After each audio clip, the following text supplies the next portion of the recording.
Vale, pues en primer lugar, buenos días a todos. ¿Vale? Arrancamos oficialmente el webinar que hemos organizado desde ANSID con la colaboración de ENISA y con también la intervención que vendrá pues, a las 12:30 más o menos de Emilio Frojander, CEO y cofundador de Belka, que muchos de vosotros lo conoceréis.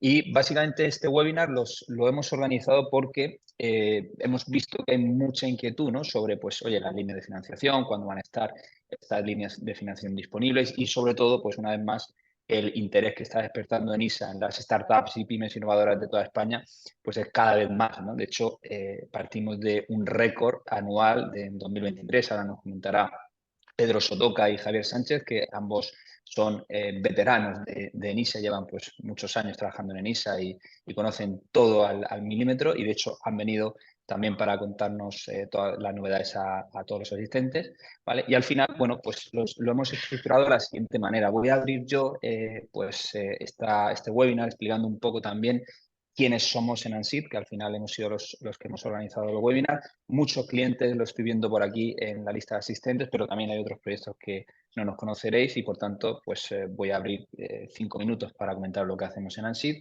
Luego daré paso a Pedro Sotoca para que nos explique de primera mano en unos 20 minutos aproximadamente las líneas de financiación en ISA 2024 y sobre todo las novedades que pueda haber versus 2023.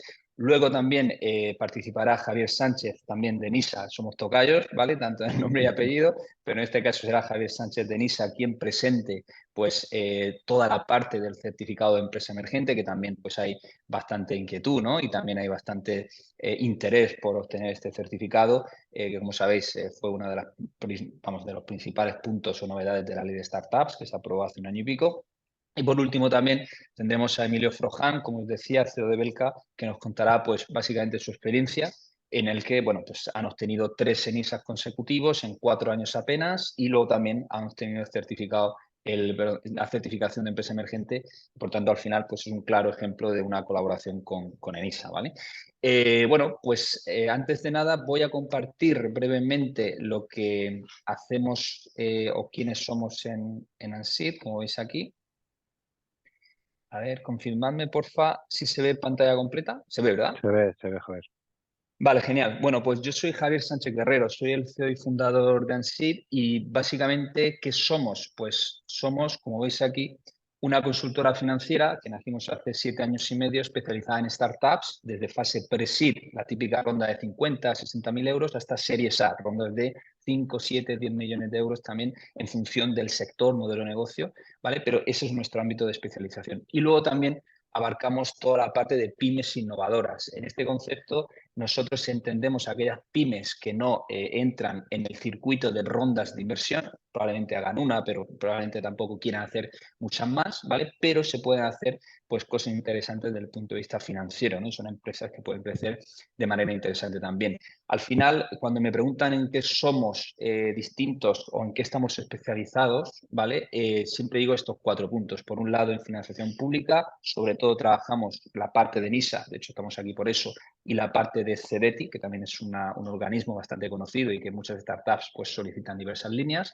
Luego también ofrecemos un servicio de dirección financiera externa o CFO externo, porque nos dimos cuenta que el 80% de startups, desde Pre-Seed hasta Serie A, pues no contaba con esa figura de director financiero y al final pues se podía optimizar todo si pues se abordaba de manera profesional este crecimiento y ahí lanzamos un servicio bastante competitivo en el que ya damos cobertura a más de 50 compañías. Somos el director financiero de más de 50 compañías a día de hoy.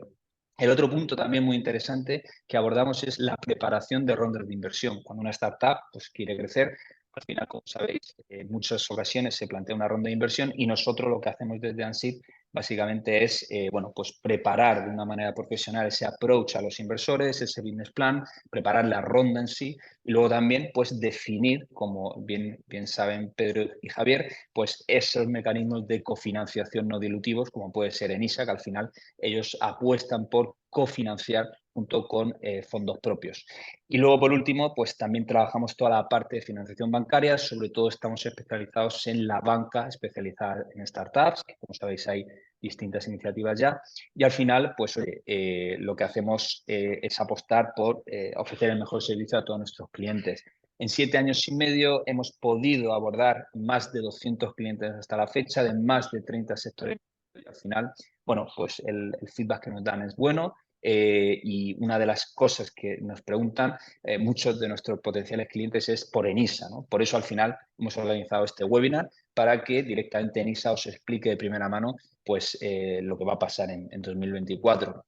Por mi parte, yo ya me callo, ¿vale? Ya simplemente quiero que sepáis lo que hacemos. Mi email lo tenéis ahí, jsanchez@ansib.com. El teléfono también nos podéis llamar cuando queráis.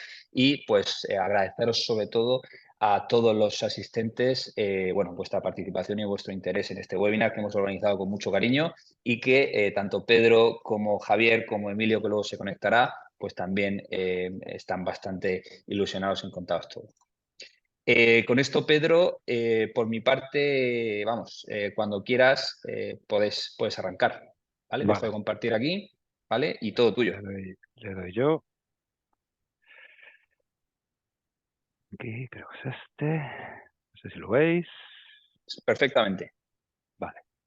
Bueno, pues lo primero, darle las gracias a Javier y a todo el equipo de ANSID por habernos invitado a Javier y a mí y a Emilio a participar en el evento y en el webinar, y sobre todo pues dar las gracias a todos los asistentes. Al final lo más importante de hoy o uno de los objetivos cuando organizamos una charla, un evento, un webinar de este perfil es que tanto la información que os vamos a trasladar hoy Javier y yo, como toda la información que podéis encontrar en nuestra web, como todo lo que ha comentado Javier, pues un poco en los que ya conocéis el circuito del sector del emprendimiento, pues os va a ayudar un poquito a reforzar, pues o a resolver alguna duda de las que tengáis, que siempre son muchas, y en un sentido para los que no estéis tan familiarizados con la financiación pública. Javier ha mencionado también a CEDETI, que CEDETI es un compañero de viaje también, sobre todo en la parte más de desarrollo tecnológico y de financiación de otro perfil de proyectos, pero complementario con la financiación pública que otorgamos desde NISA.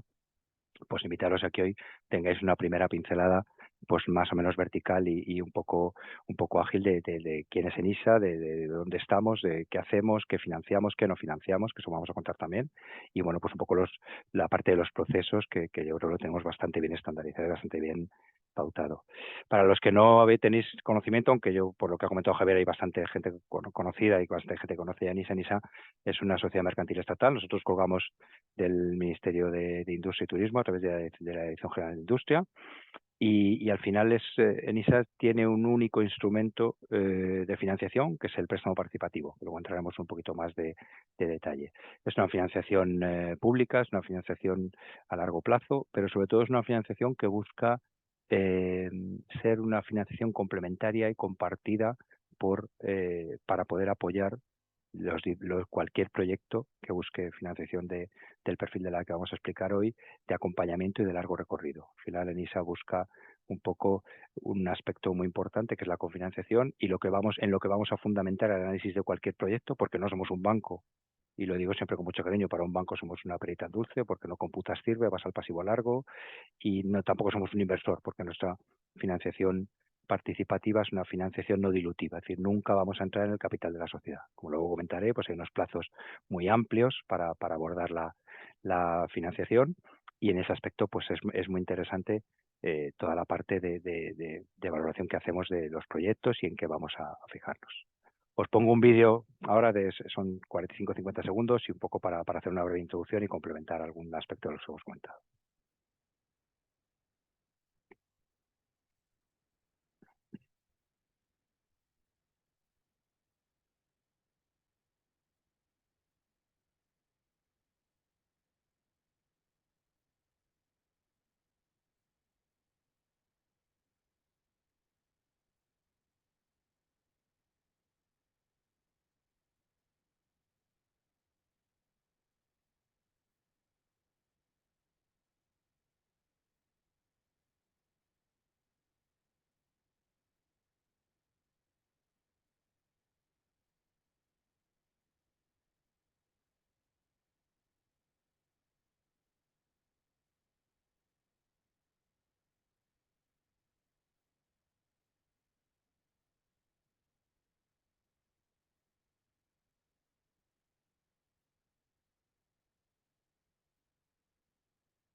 Bueno, con esto un poco, abordando un poco lo que os comentaba al principio, pues una empresa de capital público y dependemos del Ministerio de Industria y Turismo a través de la Dirección General de Estrategia Empresarial y de la PYME, que es un poco el órgano del que dependemos. Como os he comentado un poco al principio, yo creo que uno de los objetivos más importantes y de las misiones más importantes que tiene ENISA o que intenta abordar ENISA para acompañar proyectos es un poco que tengan un componente de viabilidad financiera, porque al final nuestro modelo de análisis se basa en un Project Finance, así que vamos a analizar flujos de caja y uno de los aspectos más importantes que vamos a valorar en cualquier solicitud que nos llega es un poco cuáles son esas necesidades operativas de fondo que tiene la sociedad y cuáles son un poco el plan de coberturas que nos planteáis para financiar un proyecto. Al final, la ENISA busca entender en los siguientes 18 24 meses cuál es un poco la visibilidad que tiene la empresa de la inversión que va a cometer o de aquellos retos de corte financiero que quiere asumir y digamos un poco cómo va a acompañar esa cobertura de necesidades, con rentabilidad propia porque ya está generando caja, con aportación de capital, bien porque esté levantando una ronda o bien porque la haya levantado recientemente, y luego pues con la parte nuestra o de otro instrumento público o privado de deuda financiera que pueda acompañar ese plan de crecimiento. El componente de innovación no deja de ser lógicamente clave en todo este aspecto, porque al final un poco la parte que yo voy a comentar en la parte de operaciones y luego comentar a Javier en la parte de certificación es muy relevante, porque al final el componente de innovación que no está ligado únicamente a la parte de tecnología, sino que está ligado a cualquier mejora productiva de proceso, de tal, pues es un aspecto muy amplio y que le hemos querido significar de una manera muy importante en todo el proceso de solicitud de financiación de cualquier empresa en cualquier estado, en la parte de creación, en la parte de crecimiento, en la parte de consolidación y sobre todo porque nos dirigimos al sector PYME en general, tanto en la parte startup como en la parte un poquito de más madurez y lo que buscamos es que haya una diversificación de fuentes de financiación para que podamos fomentar esas políticas de innovación y de emprendimiento que busca la PYME y que son totalmente necesarias. Como os decía, la parte de financiación, el único instrumento que trabajamos es el préstamo participativo. Yo creo que es un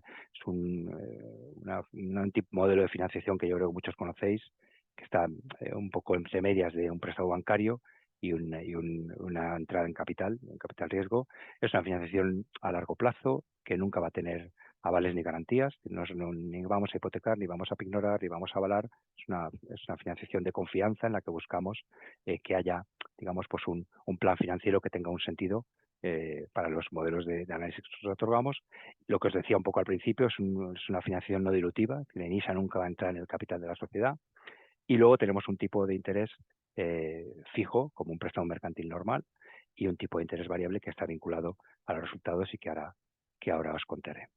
Las características principales, las más importantes, es que cubrimos un gap muy amplio, desde etapas muy tempranas, de 25.000 euros a 1,5 millones por empresa o grupo, y que el vencimiento de los préstamos, tenemos un estándar que normalmente son 7 años con 3 de carencia y 4 de amortización, puede ampliarse pues hasta plazos mucho más amplios, teniendo en cuenta que trabajamos con un estándar tipo y que luego en función de determinados proyectos y determinados aspectos, pues tenemos en cuenta una serie de variables en función de algunos perfiles de proyectos que pueden tardar más en llegar al mercado, en proyectos a lo mejor del sector bio, sector pharma, sector medical device, que son proyectos a lo mejor que tienen que ser muy intensos en entrar recursos en consumos de caja, pues a lo mejor esos periodos de carencia se alargan un poquito más por dos aspectos, y yo creo que estos son los más importantes que nos diferencia de la banca, porque al final buscamos que la sociedad no tenga un estrangulamiento financiero en lo que es la parte del servicio de deuda y que disponga de la financiación de ENISA junto con la de los otros recursos propios y ajenos que tenga en ese momento para acompañar ese plan de crecimiento, al menos en los siguientes 24 o 36 meses, con un objetivo de ir acompañando ese plan de crecimiento y que la sociedad no tenga que tener esa espada de Damocles que puede poner una financiación bancaria de tener que amortizar desde el primer mes. Como os decía, los intereses están en dos tramos y nos metemos en cualquier actividad, que esto es muy relevante, excepto la promoción inmobiliaria, el sector inmobiliario y el sector financiero como servicio financiero.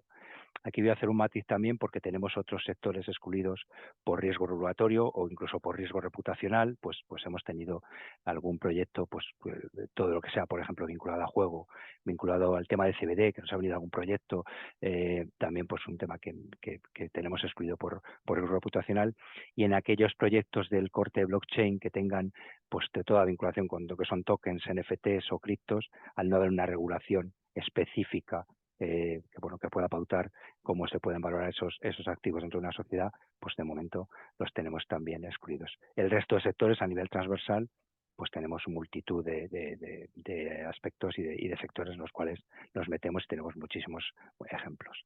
Los requisitos generales para poder abordar la financiación de NISA es ser una pyme, como define la Unión Europea el estándar de pyme, es decir, una sociedad con menos de 250 trabajadores y que en las características financieras no supere los 50 millones de facturación o los 43 de pie de balance, que esté domiciliada en España, o ser un instrumento público del Gobierno de España, pues lógicamente pedimos que la sociedad que va a ejercitar o que va a solicitar la financiación tenga domiciliada en España y que tenga su órgano de desarrollo y de trabajo en el centro del territorio.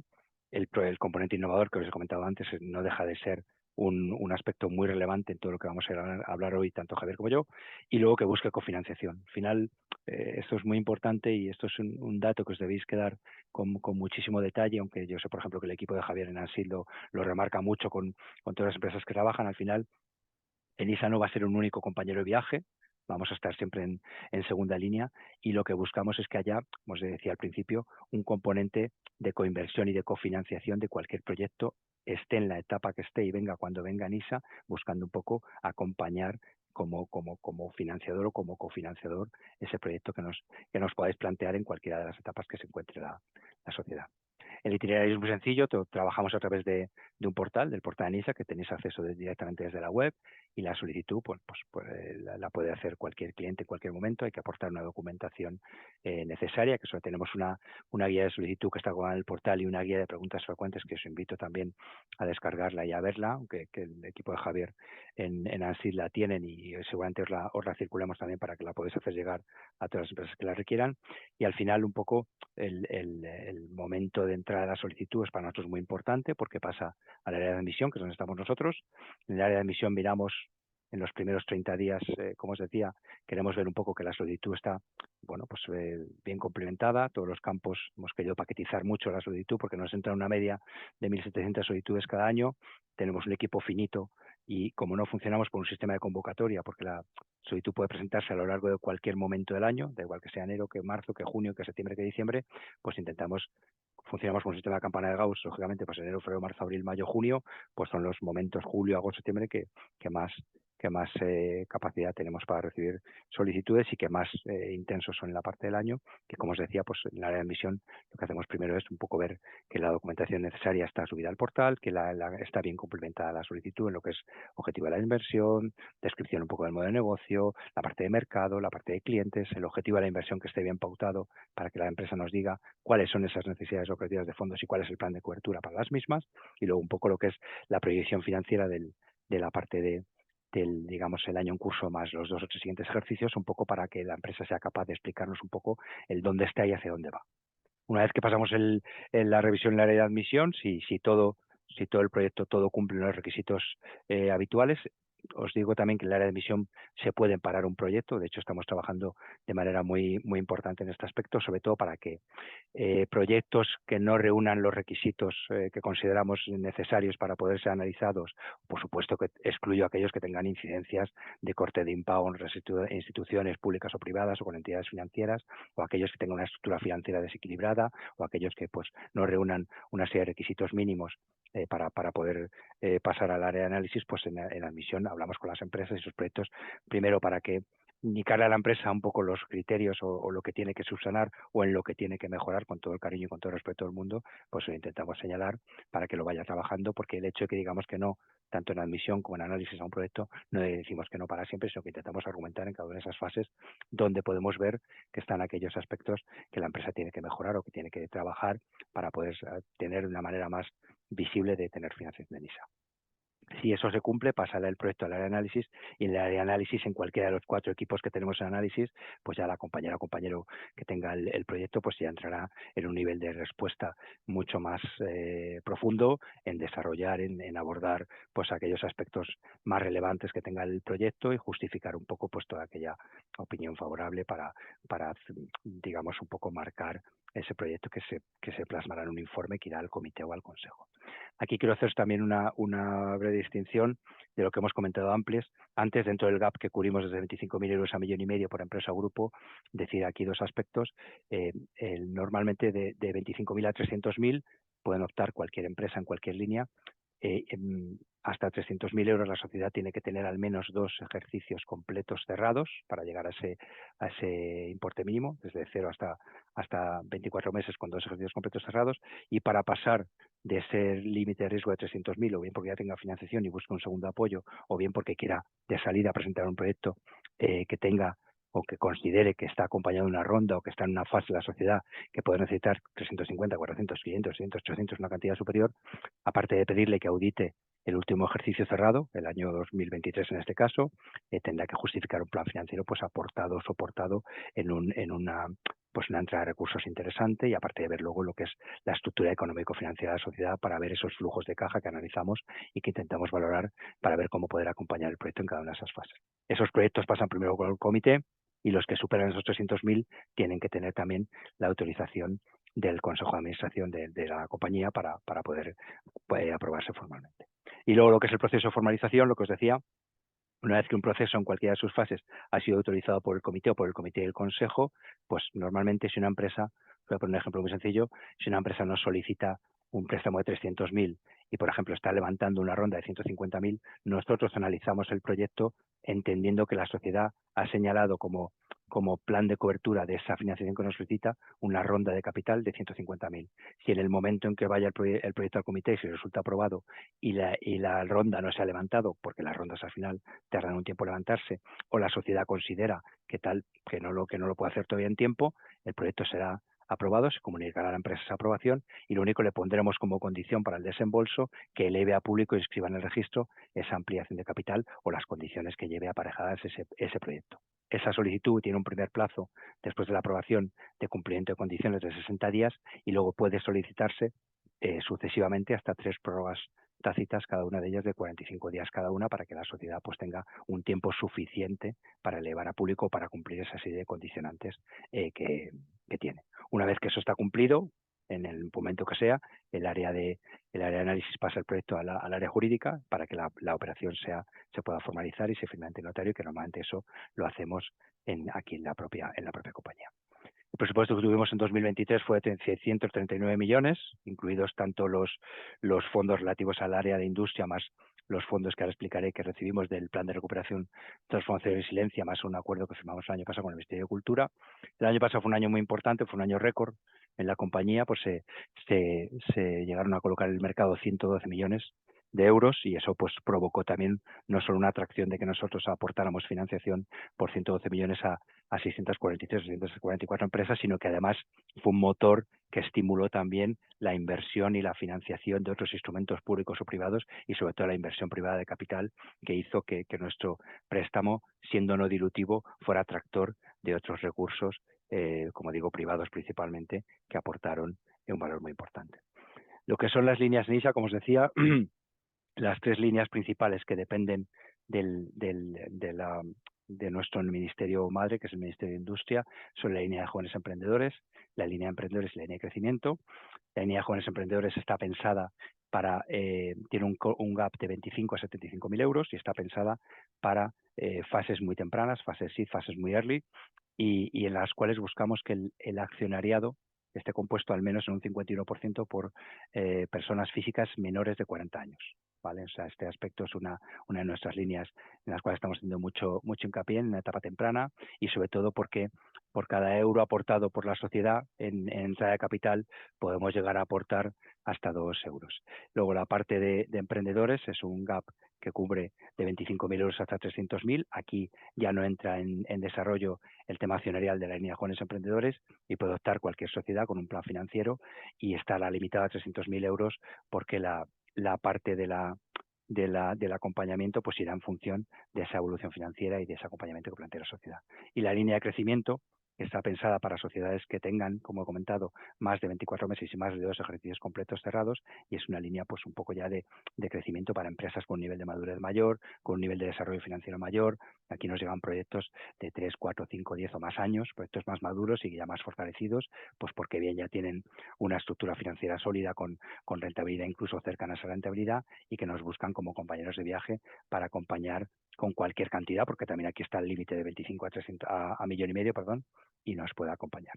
Y luego las otras 3 líneas complementarias a las líneas que nos ofrece el Ministerio de Industria son las 2 líneas que veis a la izquierda, que son la línea Emprendedoras Digitales y la línea Agroimpulso, que estas las llevamos gestionando desde mitad de año del año de 2021, que son las líneas de los fondos Next Generation del Plan de Recuperación, Transformación y Resiliencia, y aquí somos gestores de partidas presupuestarias de otros ministerios, del de Economía en el caso de Emprendedoras Digitales y del MAPA del Ministerio de Cultura en el caso de Agroimpulso, y estas líneas cubren un gap también de 25.000 euros a 1,5 millones por empresa o grupo. Las condiciones y características son iguales en todas las líneas, excepto en jóvenes emprendedores, que ahora comentaremos.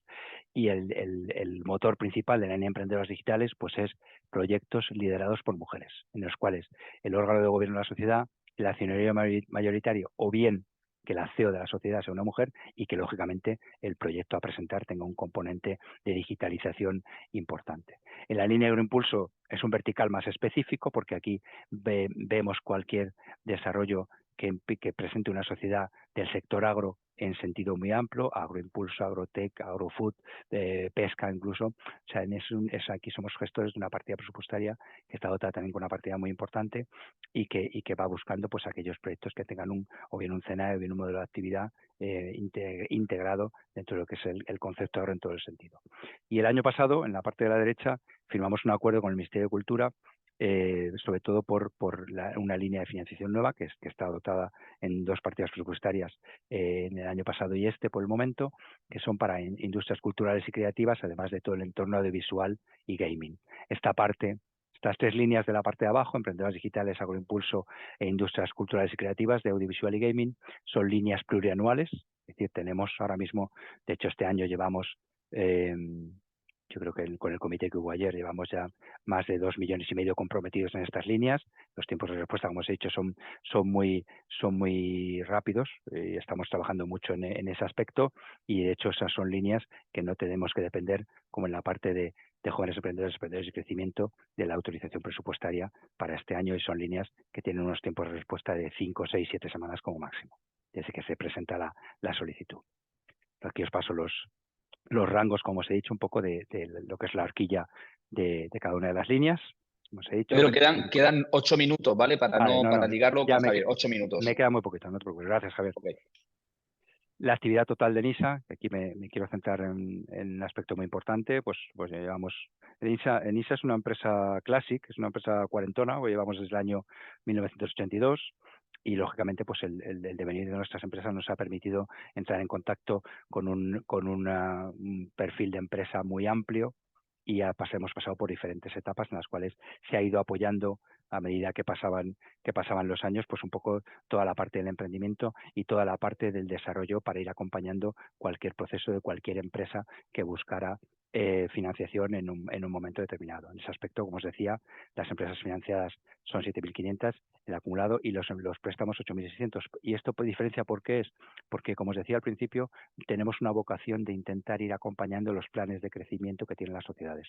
Tenemos una espada de Damocles, que es el nivel de fondos propios que tenga una sociedad cuando haga la solicitud, que no podemos sobrepasarlo, y de hecho yo os diría que el 30% de la cartera actual de NISA son empresas que tienen 2, 3 y hasta 4 préstamos, que es un caso que va a cortar luego Belka, una empresa que hemos cogido en una fase temprana o en una fase intermedia, le hemos dado una primera financiación, y en los siguientes 12, 15, 18 meses, si esa sociedad se ha dimensionado al adelanto de la ronda de capital, está en un plan de crecimiento activo porque está cercano a la rentabilidad, puede solicitar una segunda financiación o incluso una tercera, si ya tiene 2, como ha sido el caso de Belka, y poder ir acompañando el plan de crecimiento, y que cada uno de estos préstamos conviva perfectamente de manera transversal con el momento en que la empresa viene a solicitar financiación en ISA, y como os decía, hay más de 1.300 millones hasta el momento invertidos.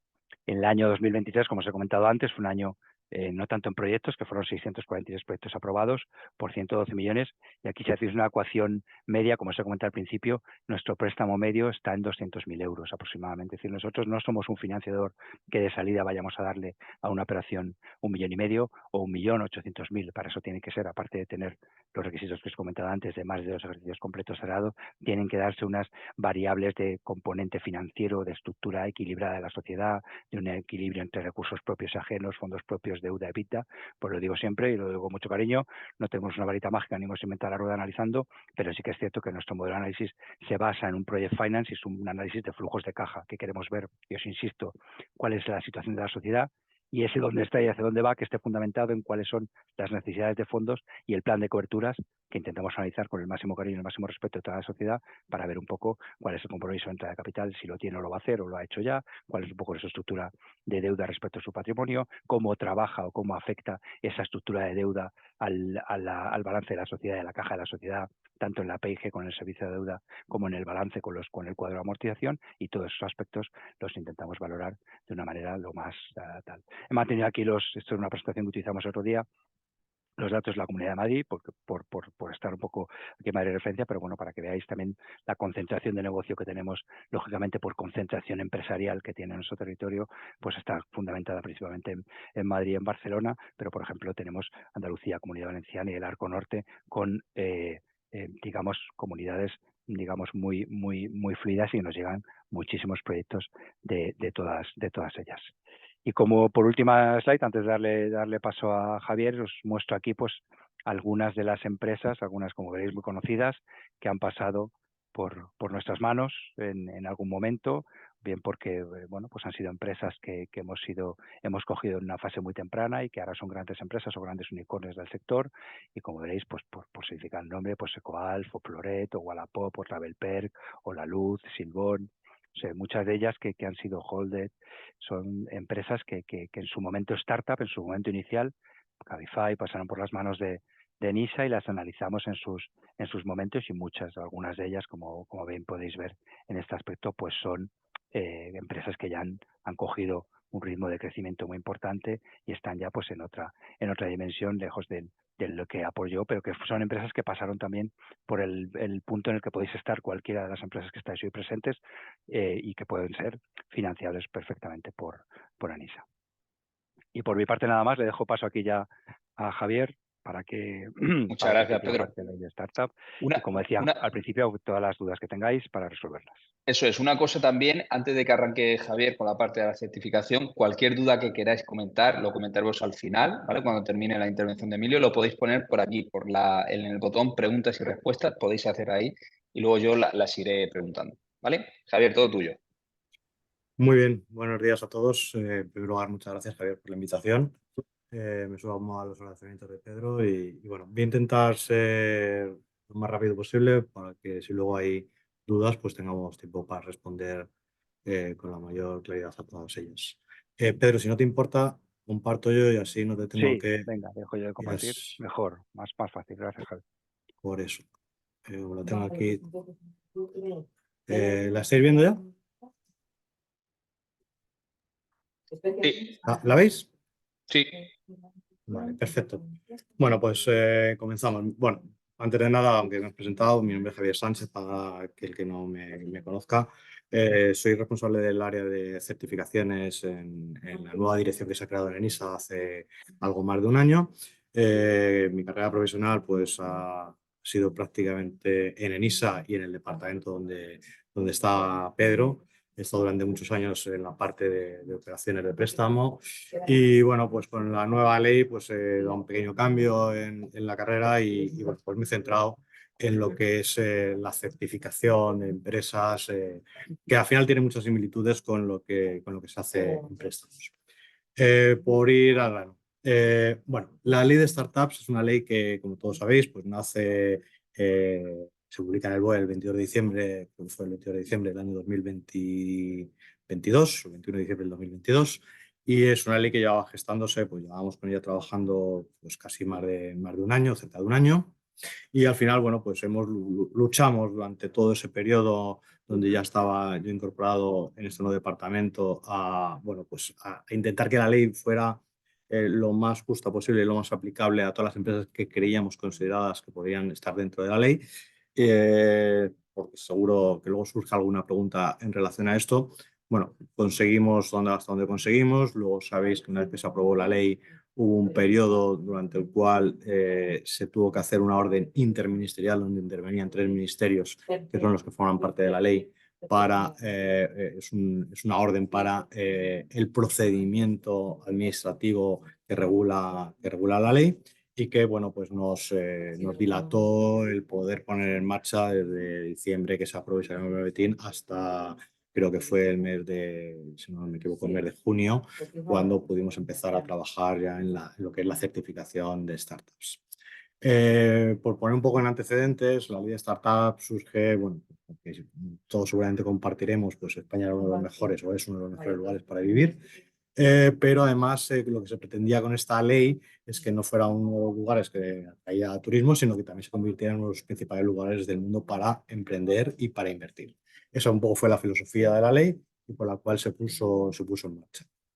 La ley de startups, que es conocida en el mundo, bueno, pues al final trae una serie de ventajas. Vamos a ver, en la diapositiva esta que vais a ver ahora, veréis que han identificado 3 ventajas por cada uno de los cajones de las partidas. Hay seguramente muchas más, hay algunas que no están reflejadas, pero bueno, hay una batería de ventajas, de bonificaciones, etcétera, para 3 grupos. Por un lado, para los emprendedores, para lo que es el talento, por otro lado, para los inversores y por otro lado, para las propias empresas. Desde el punto de vista de los emprendedores, pues bueno, ahí se han puesto estas 3 ventajas. Hay algo más, como decía, pero bueno, una de las principales es la bonificación de las cuotas de la seguridad social para aquellos emprendedores autónomos que ya estén trabajando por cuenta ajena y que de alguna manera pues incentiva a aquellos trabajadores que están ya con un contrato por cuenta ajena, pues el emprender no sea una dificultad añadida al tenerse que dar de alta en la seguridad social. Luego hay la posibilidad de que haya una exención fiscal de 50.000 euros al año para la aplicación de stock options a los empleados, visados para emprendedores, inversores, profesionales, estudiantes, innovadores digitales, es decir, de alguna manera atraer lo que se basa en toda esta batería de bonificaciones o de ventajas para el emprendedor es, de algún punto de vista, atraer y fomentar a que los emprendedores pongan en marcha sus proyectos que tienen en mente. Por el lado de los inversores, pues bueno, aquí también aparecen 3. Yo para mí la más importante, la que más nos habéis transmitido las empresas y que además lo he vivido en la época en la que estaba en préstamos, es quizás la última, que es cuando las empresas, que además nosotros lo ha comentado Pedro antes, ¿no? Buscamos que haya una coinversión en las participaciones en los préstamos. Muchas veces esas participaciones, esos inversores que van a entrar a una de las empresas en las que entramos nosotros también con un préstamo de NISA, pues son inversores extranjeros. Y bueno, nos hemos encontrado antes de que existiera la ley con verdaderas dificultades, seguramente muchos por lo habéis vivido, para que puedan llegar realmente a invertir porque se les obligaba a la obtención del NIE para poder invertir en España. Bueno, una de las ventajas para los inversores es la eliminación de esa traba burocrática, de la eliminación de tener que tener un NIE para invertir y de alguna manera pues creemos que se va a agilizar el proceso para atraer inversores extranjeros a invertir en empresas españolas. Luego hay tratamientos especiales fiscales específicos para el carry interest, con rendimientos solamente integrable al 50%, o deducciones por inversión del 50% hasta un máximo de 100.000 euros para Business Angel, incluyendo también a los socios fundadores. Insisto, hay más batería de ventajas, se han destacado que son las principales. Y luego, por último, desde el punto de vista de las sociedades, con la ley, no solamente con la ley de startups, que es la ley que comentamos ahora en cuestión, pero bueno, también la ley de startups y la ley Crea y Crece son leyes que van muy de la mano. Pero bueno, pues las principales ventajas para las sociedades con estas leyes es, bueno, pues minimizar de alguna manera la burocracia y los tiempos pues, para la inscripción al registro mercantil de las empresas, disminuir ciertas tasas registrales o, bueno, pues una de las principales también que se pone de manifiesto para aquellas empresas que sí son startups, y el proceso de startups a lo mejor son empresas que están en los inicios y que todavía no tienen beneficios y que bueno, pues a lo mejor no les aplica. Pero también hay muchas otras y sí lo hemos reflejado desde que hemos empezado a dar esta certificación a empresas, a startups, es que se reduce en un 15% el impuesto de sociedades al 15%, aparte de haber exoneraciones de pagos fraccionados o procedimientos de las tributarias. Bueno, creo que una de las principales ventajas desde el punto de vista de sociedades es esa reducción del impuesto de sociedades al 15% frente al 24-25% general, ¿no? Yo creo que es una ventaja importante. Es cierto que hay que estar en beneficios, pero bueno, que aunque la certificación se da a una empresa que la certificación se puede dar, luego lo veremos, por 5 o 7 años y en los primeros años pues no genere beneficios, una vez que lo genere y siga certificada, pues podrá acceder a esta reducción que consideramos que es importante. Esas son pues un mínimo de alguna de las principales ventajas que tiene la ley. ¿Y en qué interviene NISA en la ley de startups? Bueno, pues la ley de startups lo que hace es asignar a NISA, pues bueno, pues, porque tenía conocimiento desde pues, ya cerca de 40 años en los procedimientos de inversión en startups a través de los diferentes préstamos e instrumentos que tenemos en NISA, pues concederle pues, una serie de emisiones dentro de esta ley.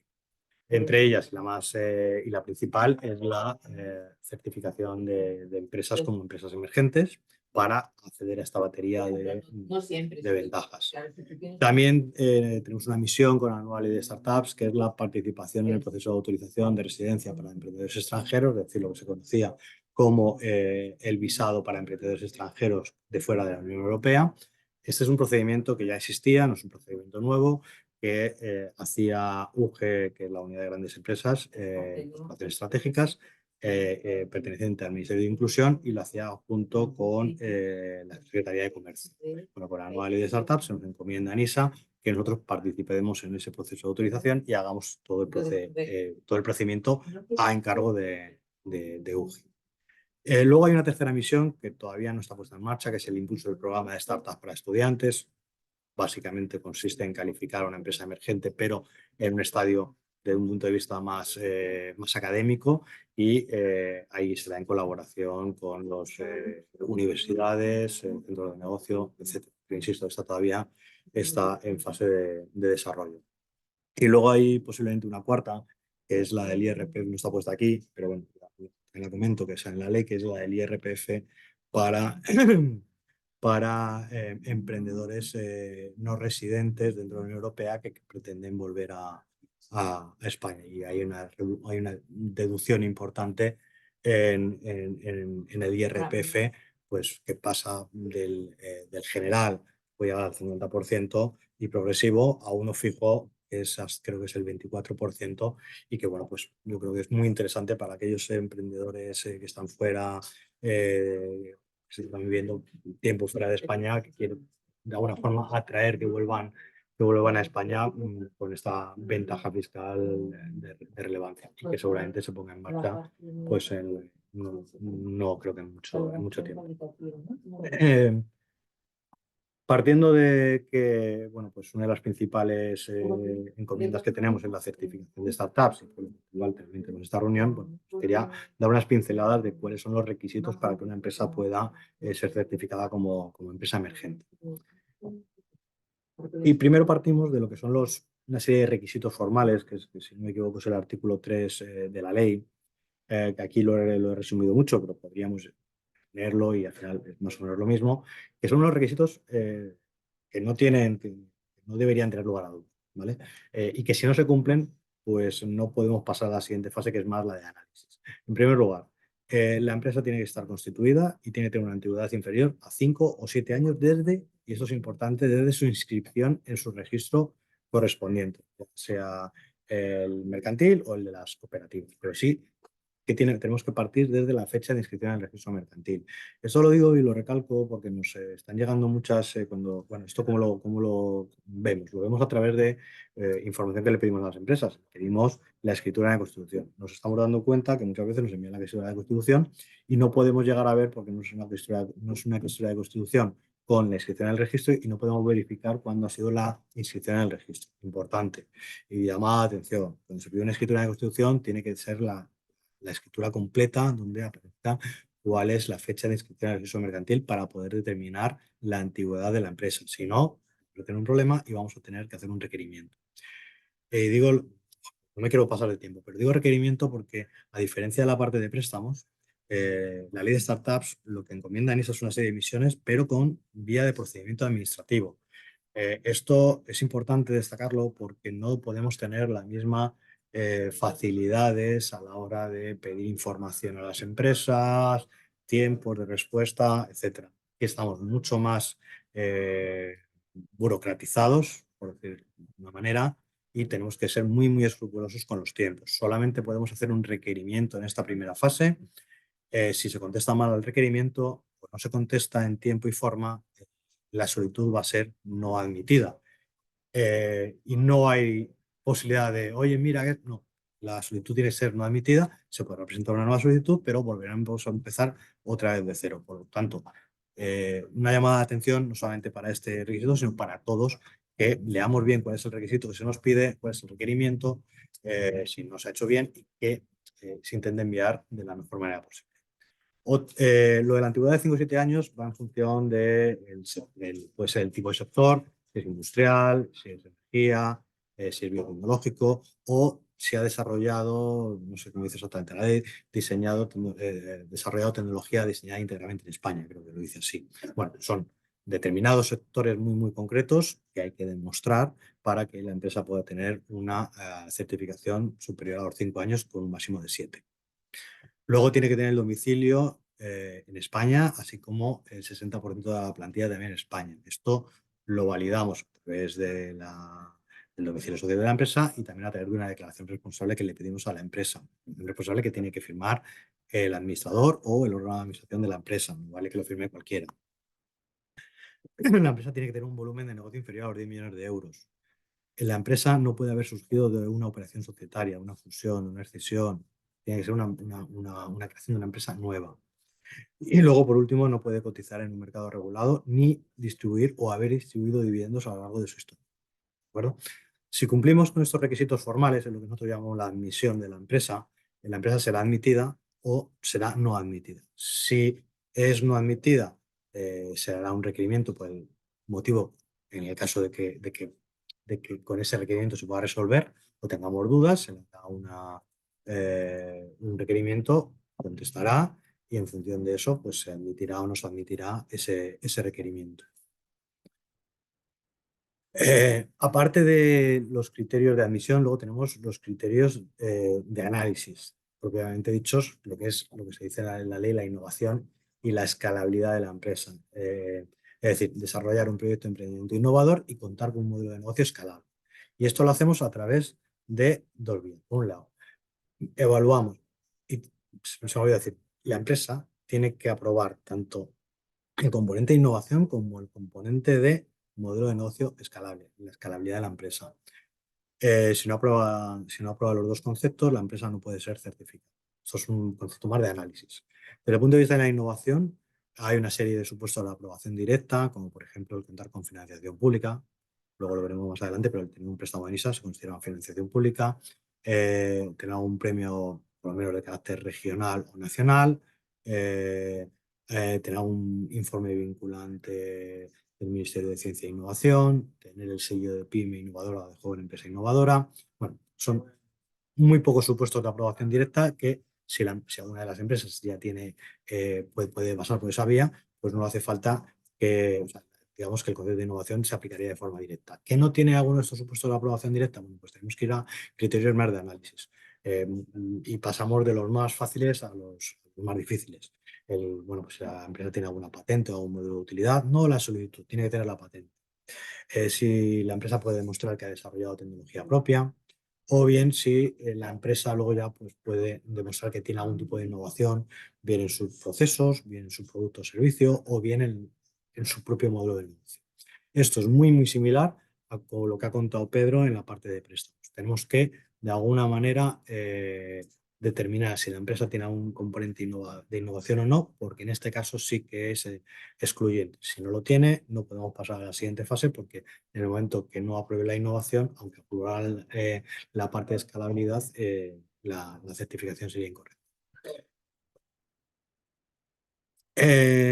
Y desde el punto de vista de escalabilidad, bueno, pues aquí también es muy, muy parecido a lo que hemos hecho en préstamos y lo que seguimos haciendo en préstamos.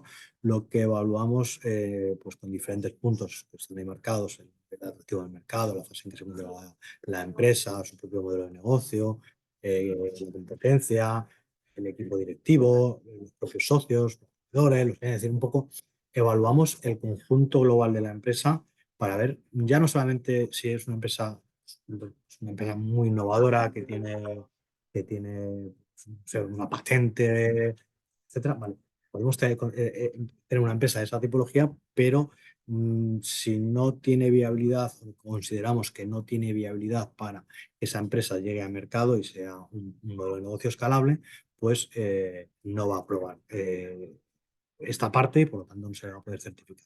Lo cual es importante que la empresa, al final esto básicamente es muy resumido lo que contempla un plan de negocio, que nos indique en qué momento se encuentra la empresa, cómo quiere llegar a cumplir su modelo de negocio, en qué mercado está operando y cuál es su principal competencia.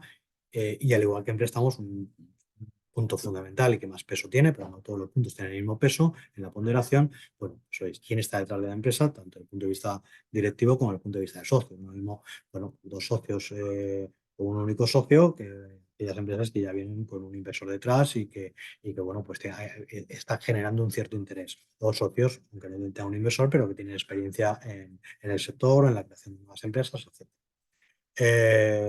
No es lo mismo una empresa que ya ha pivotado, que ya está en una fase no tan inicial y que ya pues, tiene algún tipo de facturación, tiene clientes, tiene algún... Bueno, dependiendo del momento en el que está, pues estos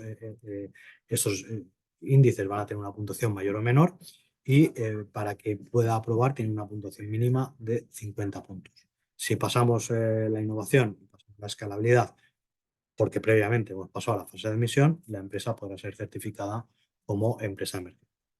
En el caso de aquellas empresas, y lo digo porque más o menos de la totalidad de empresas que nos han solicitado, aproximadamente la mitad han venido por la vía de que ya tienen un préstamo formalizado de NISA. En estos casos, digamos que es un mero trámite administrativo y bastante rápido. Es decir, si la empresa tiene un préstamo de NISA, tiene menos, esto es importante, menos de 3 años y no tiene ningún tipo de incidencia, directamente va a cumplir la innovación y la escalabilidad y se le va a dar directamente la certificación. 3 años no es desde que el plazo de 3 años, pues una pregunta ha habido también, no es solamente desde que se presenta la solicitud. Nosotros, como sabéis, lo explico, tenemos un periodo máximo de 3 meses para analizar una solicitud.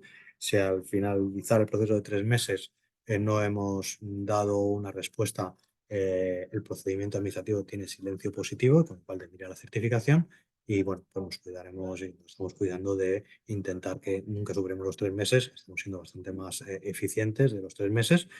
Y entonces, el cómputo, lo que quería decir, el cómputo de los 3 años tiene que ser durante también esos 3 meses, porque nosotros no analizamos la empresa a lo mejor en el momento que nos llega y si está a punto de caducar, nosotros tenemos que tener ese periodo de 3 meses para que el cómputo sea válido. Si no, pues no pasaría nada. Tendría que ir por la otra vía, que es rellenar pues, tanto un punto de innovación como la parte de escalabilidad, que si en un momento lo tuvo, pues seguramente no haya problemas. Y luego es importante que no tenga incidencias, o si las tiene, que estén totalmente resueltas. Incidencias de cualquier índole. Y luego, por último, bueno, pues sí que es cierto que las solicitudes, al igual que en la vía de préstamos, pueden ser rechazadas, independientemente de que cumpla los requisitos de admisión, sea una empresa muy innovadora, muy escalable, por motivos de riesgo reputacional, regulatorio, ético o especulativo. ¿Vale? Y por ir terminando, bueno, pues que sepáis que tenemos a nuestra positiva, quizás está algo desautorizada, creo que hay alguna más, pero bueno, tenemos ya un total de 852 empresas certificadas. Son certificaciones que luego estas son las que están ya en el registro certificadas, para que, bueno, pues a partir de entonces puedan aplicarse las ventajas que están puestas de manifiesto. Y por último, bueno, pues compartir algunas de las empresas que se han certificado, algunas son conocidas tanto en la parte de préstamo, porque tienen también financiación de NISA, otras no. Bueno, ahí tenemos un mix de todo, ¿de acuerdo? Y por último, para terminar, lo que os había comentado de que ya son otro procedimiento que está en marcha, que voy a ir muy rápido, es la autorización de residencia para personas emprendedoras de fuera de la Unión Europea, que es un visado para emprendedores extranjeros, que es el procedimiento que hacemos a petición de la UGE.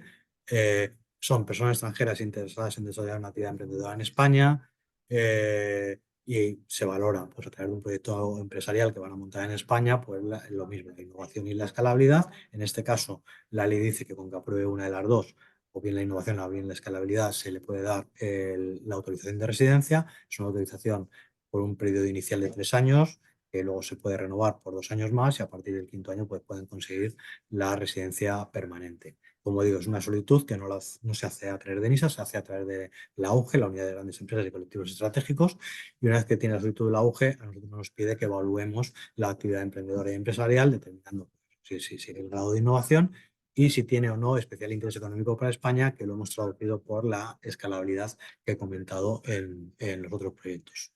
Y para que, bueno, también os hagáis una idea de los números, pues hemos gestionado más de 1.300 expedientes, un 60% de informes favorables, un ranking de países donde, bueno, pues ahí tenemos a Rusia como primer país, pues una de las pocas formas que le quedan a los emprendedores rusos para poder salir de España, que pues, traerse sus empresas que tienen allí a otros países, entre los cuales destaca España, que les podemos conceder ese visado para que puedan trabajar aquí en España.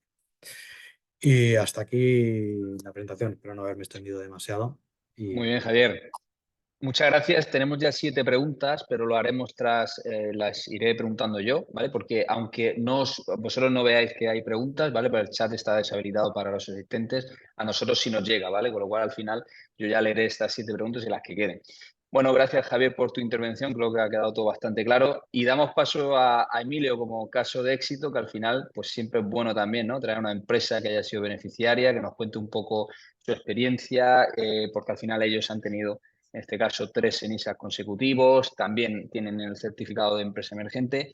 Y bueno, Emilio, pues explícanos un poco en 10-15 minutos, pues cuál ha sido tu experiencia y, oye, si volvieras atrás, ¿también solicitarías ENISA, el certificado y demás? Estás en mute. Sí, además dos ENISAs los solicité previo a la ley de startups y el último con la ley de startups en vigor.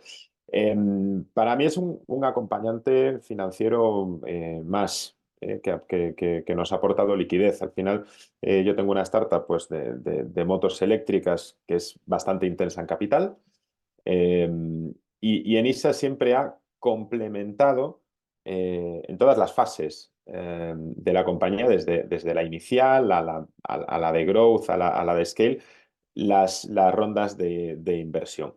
El primer ENISA que solicitamos fue prácticamente en el momento de fundar la empresa, apenas teníamos 3 meses de vida, captamos una ronda SEED de 150.000 euros y en este caso optamos por el ENISA Jóvenes Emprendedores. Solicitamos, apoyados por ANSEED, hasta un techo de 75.000 euros, conseguimos 68.000.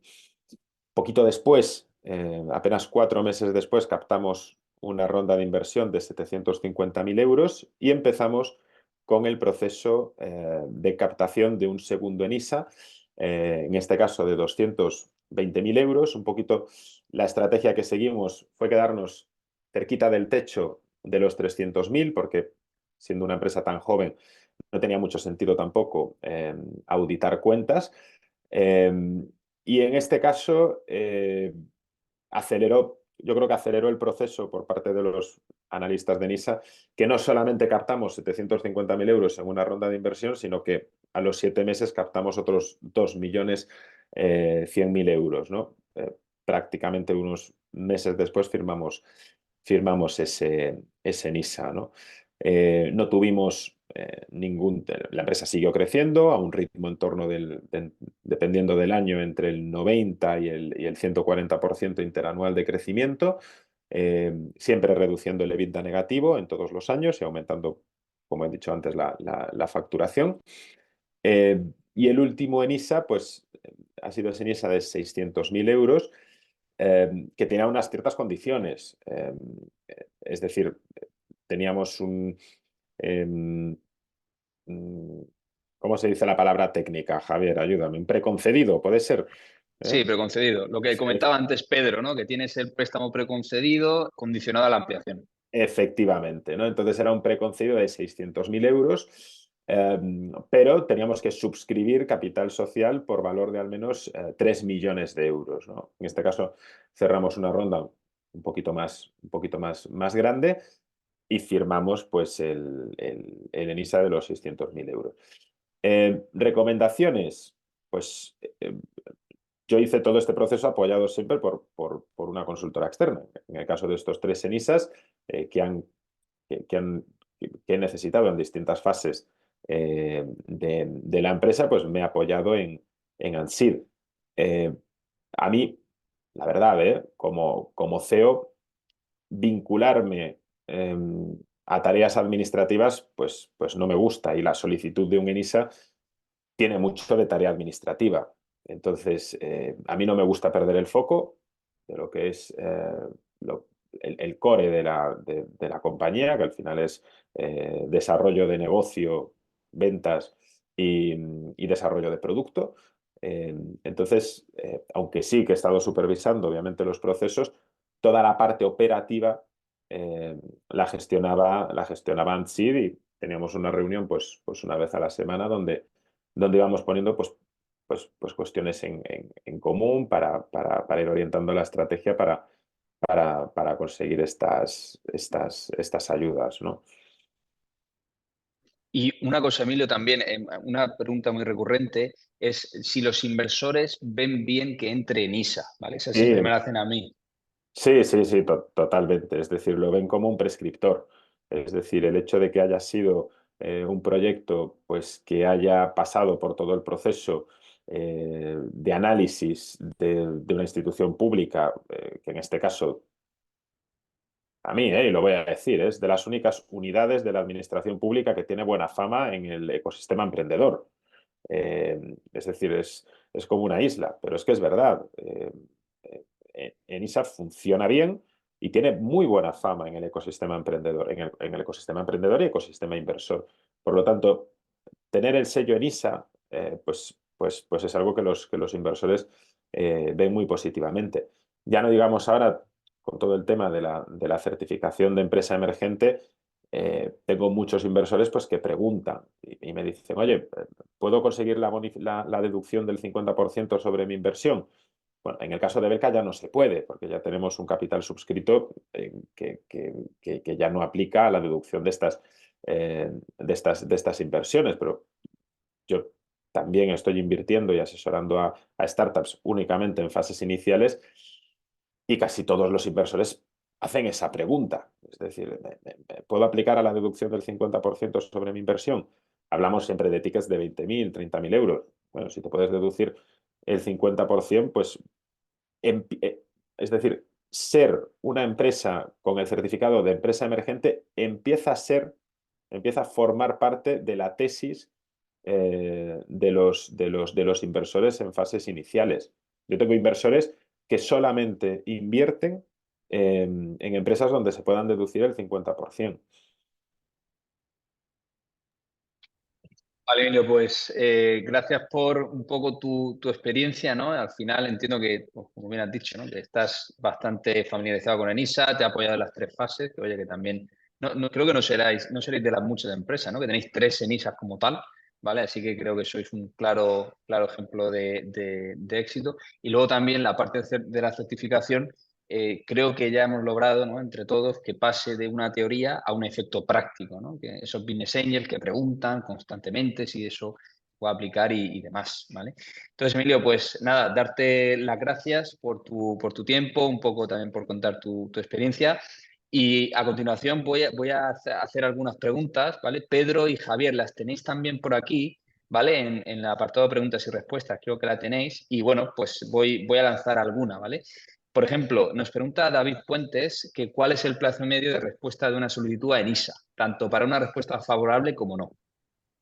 Mira, gracias Javier, para David, esto es un tema que lo he comentado al principio de la exposición y la parte de operaciones es un proceso que veníamos ya de los últimos 2 o 3 años intentando mejorar y ahora mismo, como he comentado al principio, el plazo medio que estamos manejando está, te diría que en torno a 6-7 semanas máximo. Es decir, el tiempo medio de admisión lo hemos reducido el año pasado a 18 días de respuesta a una admisión y el tiempo medio de análisis para digamos, resolver, hablar con la empresa y resolver lo que es la parte de que el proyecto vaya al comité o al consejo de administración, pueda tener una resolución favorable para la empresa. Aquí hay que hacer un matiz, lógicamente, que lo hemos comentado también al principio. Si hablamos de empresas que tienen que ir por la línea de jóvenes emprendedores, por la línea de emprendedores y la línea de crecimiento, este año, al igual que el año pasado, estamos supeditados a la disposición de la partida presupuestaria. Este año, además, hemos introducido un cambio porque nos van a autorizar un modelo de disposición plurianual que nos va a afectar lógicamente de una manera muy determinante, como he señalado al principio, para que una empresa que solicite por cualquiera de las líneas de dependencia de industria, pues pueda venir en cualquier momento del año y ese tiempo de respuesta le permita tener una disponibilidad del dinero inmediata. ¿Qué nos ha pasado otros años?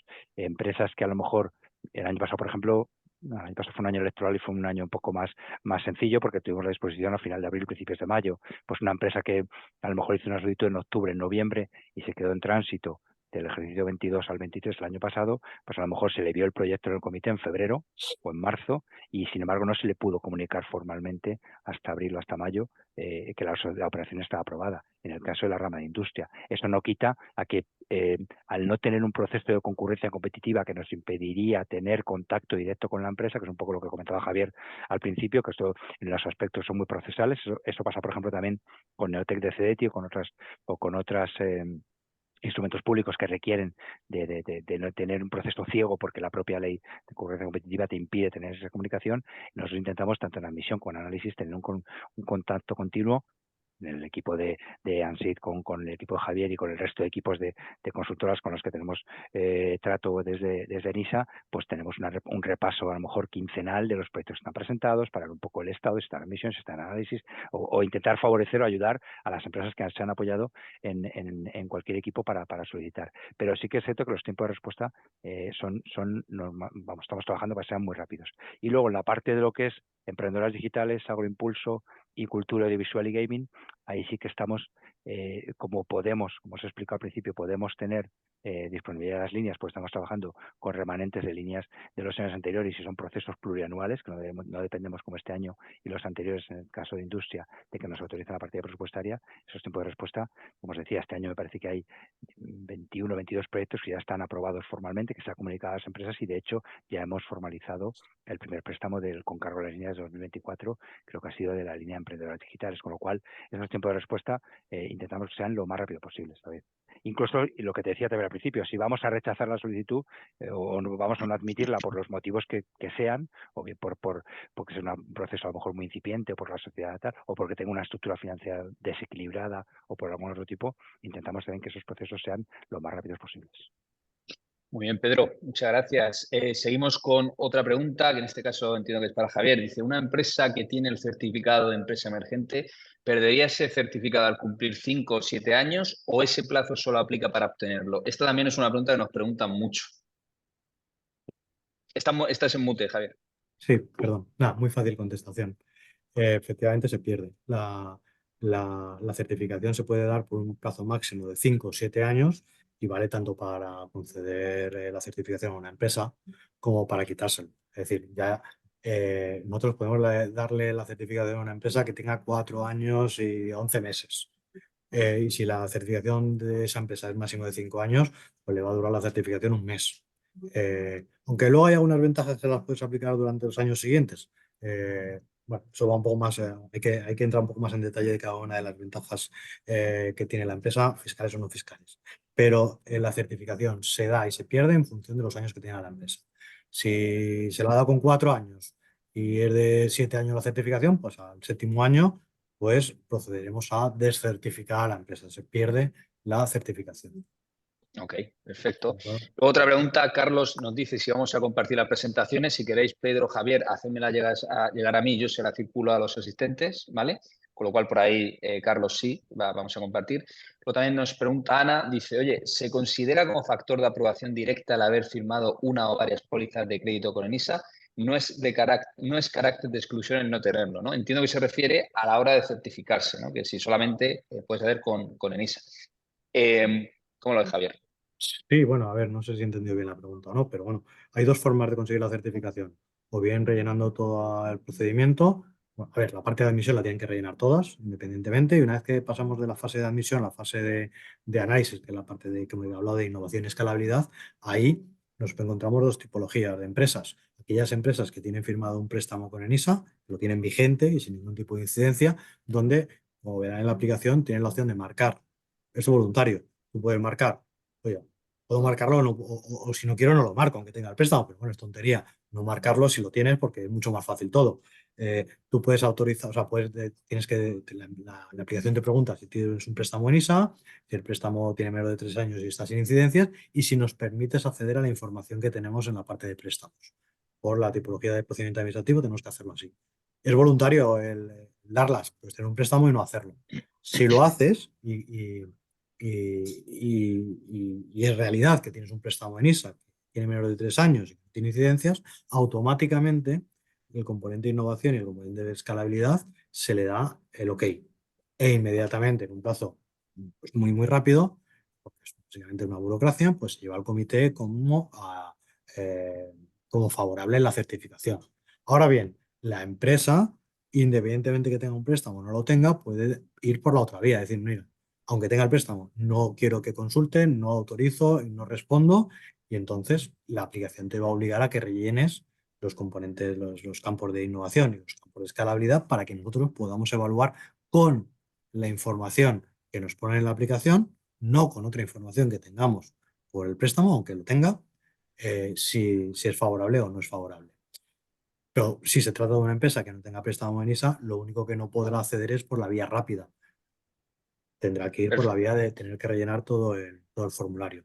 Y sí que Ah, me con gustaría la- aquí, sí que me gustaría aquí decir que no vale con que la empresa, nos están pareciendo algunos casos, no vale con que la empresa tenga el préstamo aprobado.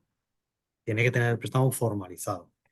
Y aquí tenemos varias empresas que se han quedado, que le estamos dando un cierto margen, porque tenemos esa flexibilidad de los 3 meses, de que es cierto que tienen un préstamo aprobado, pero mientras que no lo firmen no nos vale de nada. Si al final vemos que el plazo se va a caducar, pero no ha formalizado el préstamo, lo vamos a dar como no admitida por no tener préstamo en ISO, ¿vale? Lo digo para, oye, si alguien se está haciendo la pregunta, no tiene que ser aprobado, sino tiene que ser formalizado. Perfecto. Luego lanzo yo una pregunta, ¿vale? Que también me la han dicho varias empresas. Suponiendo, Javier, que bueno, pues que ahora se haga una ampliación de capital, ¿no? Un Business Angel mete ese dinero, por ejemplo, en junio de 2024, ¿vale? Y posteriormente se formaliza la ENISA en septiembre y se obtiene la certificación en noviembre, por ejemplo. En ese caso, el Business Angel sí podría aplicarse la deducción, ¿no? Al entrar dentro del año, ¿o no? A ver, son todas las preguntas que tienen que ver con la aplicación de las ventajas fiscales o de cualquier otra índole. Nosotros no vamos a poder entrar en detalle porque pertenecen a distintos organismos, fundamentalmente a Hacienda y a Seguridad Social.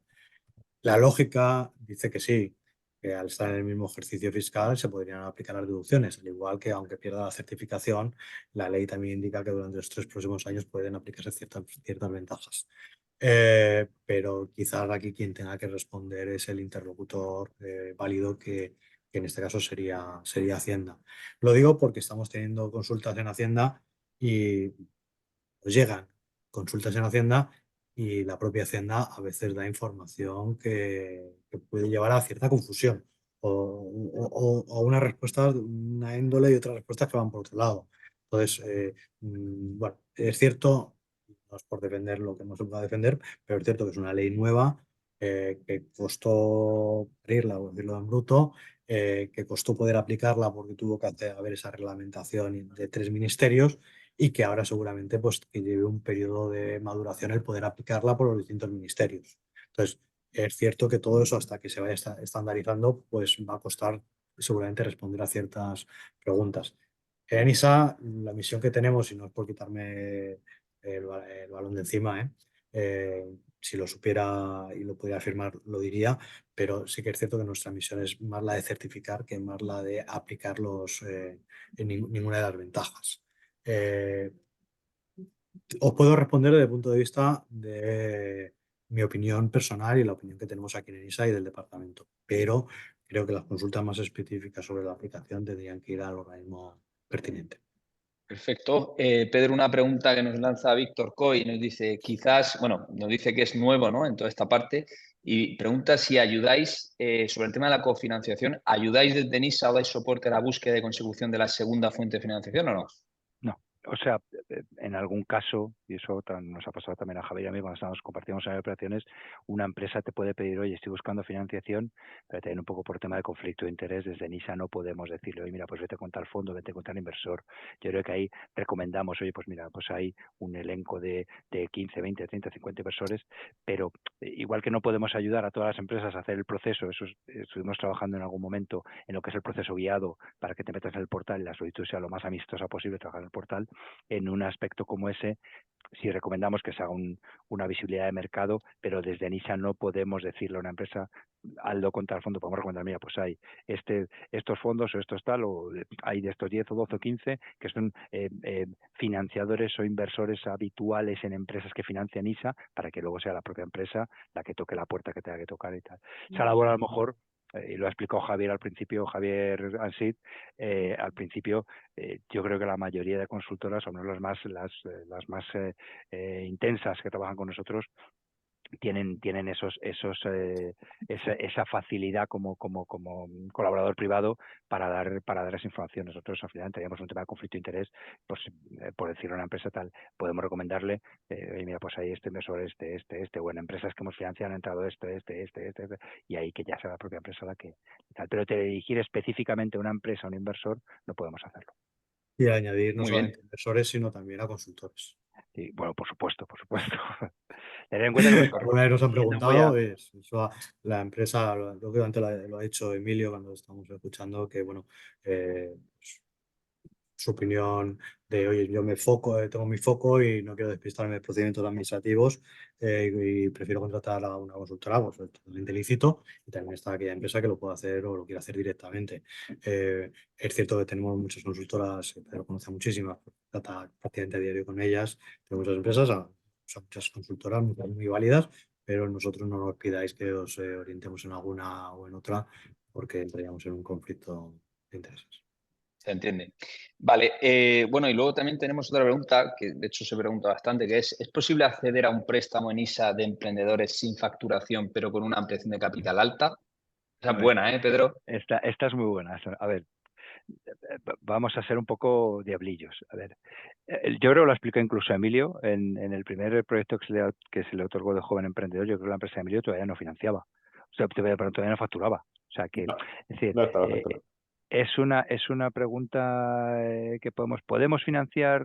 Lo habitual es que no, pero podemos financiar a una empresa que tenga una visibilidad de mercado o una atracción de mercado y esté trabajando en esa consecución, tanto con recursos propios como con recursos privados, para conseguir llegar al mercado cuanto antes. Evidentemente, en una empresa que está constituida con 3.000 euros, que no tiene nada o que te va con un horizonte temporal de llegar al mercado con su plan financiero. Tener en cuenta que es muy importante, eso lo ha señalado Javier, lo remarcamos también nosotros, una empresa tiene que tener un plan financiero, tiene que tener una estrategia, al menos si es una startup en los primeros 12-15 meses, hacia dónde quiere ir. Es un plan financiero en el que vamos a ver los aspectos cualitativos que ha mencionado Javier, que están muy bien traídos, los valoramos en la parte de análisis, lo que es un poco la naturaleza de la actividad de la sociedad, lo que es la actividad del modelo de negocio, lo que es el equipo directivo, equipo inversor potencial que pueda entrar en el negocio para su experiencia, competencia, y luego lo que es un poco la parte de mercado, clientes, proveedores, competencia, grado de innovación, tal, y luego la parte financiera. Y en la parte financiera es importante. ¿Tenemos proyectos financiados que no facturan todavía? Sí, pero lo habitual y lo que más nos va a ayudar, no solo porque al final tener en cuenta que un análisis de flujo de caja, si una empresa me dice que no va a facturar en 12 meses, yo le voy a estresar ese business plan. Si me dice que tiene una necesidad financiera de 300.000, pone 150.000 y yo le doy otros 150.000, va a depender mucho de, con perdón, cómo me haga ver ese plan financiero para ver cuánto está de llegada a mercado. Ese aspecto es un tema muy sensible y no se puede establecer una norma general, hay que ir un poco caso a caso. Hay empresas, mira, por poner un ejemplo, que no voy a decir nombres por privacidad, es una empresa recién constituida que tenía 3.000 euros y nos dijo que no iba a facturar hasta 2025 y que ponía 50.000 euros. Por eso el proyecto pues es muy complicado que nosotros podamos defender en un comité un proyecto con un nivel de incertidumbre tan alto. En estos casos, me viene muy bien el ejemplo traído, en una empresa que está en la solicitud, está en esa tesitura, si le recomendamos, oye, avanza un poquito más, ten al menos visibilidad de mercado o al menos cartas de interés, visibilidad de acuerdos o preacuerdos de tal, porque al final nosotros tenemos que anclarnos en algo para, digamos, estresar más o menos aquello que dice la empresa que va a pasar. Porque como no somos un banco, ni vamos a tomar garantías, ni vamos a hipotecar, ni vamos a ignorar, y por supuesto no somos invasivos porque nunca vamos a entrar en el capital de la sociedad, que es un tema que ha mencionado muy bien Emilio antes, para los inversores somos un instrumento tractor muy potente, porque al final no somos dilutivos, estamos con el equipo promotor del proyecto sin entrar en el accionariado y al final somos también un arma de negocio y de soporte importante para que un inversor pueda entrar al proyecto con mayor o menor medida. Incluso para el promotor puede ser un argumento para decir, oye, vale, pero no necesito 3 millones tuyo, con 2 me vale porque ya tengo mis fuentes de financiación propias que me han ayudado a poner en marcha el proyecto. Y aquí, construyendo sobre lo que dice Pedro, es verdad que en etapas tempranas pues todavía no tienes el producto a lo mejor de la forma que te gustaría para lanzarlo al mercado, pero en ISA sí que evalúa también la percepción de interés de mercado y tú como emprendedor eso lo puedes generar bien de dos formas, ¿no? O mediante un CTA en la web pues que te lleve a una waiting list para manifestar tu interés por el producto y tener, pues, por ejemplo, una lista con 120 o 150 personas que han manifestado interés en tener tu producto o incluso personas que te han hecho una pre-order. Y que eso, pues, de la misma forma que lo evalúa un inversor privado cuando todavía no estás facturando, pues en ISA también lo valora favorablemente. No has metido todavía tu producto al mercado, no has hecho todavía la entrega de tu producto al cliente, pero sí que tienes una lista de espera de personas que lo quieren adquirir o incluso personas que han pagado pues, por ser una de las primeras personas en recibirlo. Muy bien, pues otra pregunta, en este caso para Javier. Dice, una empresa certificada que es holding de un grupo empresarial y que consolida fiscalmente, ¿puede aplicar el 15% en el impuesto de sociedades aunque alguna de las empresas del grupo no cumpla algún requisito de startups? Y también comenta, dice, no sé si las ventajas para empresas certificadas no pueden aplicarse en el caso de grupos empresariales donde haya empresas que ya no se consideren startup por antigüedad. Vale, pues aquí empezamos por el final. Es que seguramente esa empresa que comenta no pueda tener la certificación de empresa emergente. No he querido entrar en este detalle en la presentación por el escaso tiempo que teníamos, pero uno de los requisitos es que si hay un grupo de empresas. Y cuando decimos grupo de empresas, aquí tenemos, esto daría para estar a una orilla más aquí discutiendo este tema, que es importante y de cierta relevancia. Pero cuando hablamos de grupos de empresas, no hablamos de cualquier grupo de empresas. Tenemos que remitirnos al artículo 42 y 43 del Código de Comercio. Y lo que se define en el artículo 42 que hace referencia a cuando se constituye un grupo, cuando hay un grupo de empresas, es cuando hay una participación superior al 50% o un control sobre alguna otra empresa. Entonces, cuando hay un grupo de empresas, lo que la ley dice, no lo leo textualmente porque no tengo aquí la ley, dice que el grupo o cada una de las empresas tienen que cumplir con los criterios anteriores. Y los criterios anteriores son todos. Es decir, tengo que cumplir todos los criterios de admisión y de análisis en el grupo o cada una de las empresas del grupo. Entonces, partimos de ahí. Esa es una de las cosas que intentamos en la fase final de la ley que se modificaran y que desafortunadamente no pudimos, porque limita por muchas empresas. Muchas empresas que no pueden ser certificadas porque pertenecen a un grupo por el mero hecho de tener una empresa por encima que puede ser de un inversor, pero que en vez de entrar como persona física, entra a traer una patrimonial. El mero hecho de tener eso, que estamos luchando con una modificación de la orden ministerial, esto y algunas cosas más, para que se pueda modificar. Pero bueno, la ley es muy clara y lo único que hemos conseguido hasta el momento es que se nos permita que cuando dice la ley el grupo o cada una de las empresas, ya sabéis que lo de las leyes, bueno, yo no era especialista en leyes hasta que llevo un año aquí en el departamento y me estoy especializando un poco en lo que es la ley, ¿no? La ley es muy clara, pero cuando deja lugar a una interpretación, entonces se pueden regular determinados procedimientos. Entonces, en este caso dice que el grupo o cada una de las empresas del grupo tienen que cumplir con los criterios. Entonces, si estamos en un grupo empresarial donde está formado por una holding y varias empresas por abajo, pues claro, que todas cumplan prácticamente va a ser misión imposible. Algunas seguramente no cumplen. Por el mero hecho de que en préstamos, lo podrá decir Pedro, tenemos muchas empresas que son financiadas que tienen filiales en otros países. Bueno, pues si el domicilio social lo tiene que tener en España, pues ya vamos mal. Cualquier empresa que ponga filiales fuera, pues si todas tienen que cumplir, estarían fuera. Esto, desde mi punto de vista personal y de ISA, creo que es injusto. Lo que hemos conseguido hasta la fecha es que se considere el grupo como la sociedad dominante. Es decir, que si la sociedad dominante, que sería la definición de grupo, y así jurídico nos ha dicho que puede ser, con que el grupo, que sería la sociedad dominante, cumpla con los criterios, aunque haya empresas filiales que no lo cumplan, podría tener la consideración o puede ser certificado.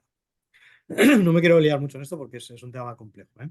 Pero a la pregunta esta, claro, si una empresa tiene la actividad de holding, evidentemente esa empresa, que será la sociedad dominante del grupo de empresas, no va a poder tener la consideración de empresa emergente porque no tiene actividad como tal. Su actividad seguramente sea la tenedora de acciones y por lo tanto, como tenedora de acciones no puede demostrar que tiene un componente de innovación ni que tiene un componente de escalabilidad, porque su modelo de negocio no existe como tal, es simplemente una tenedora de acciones.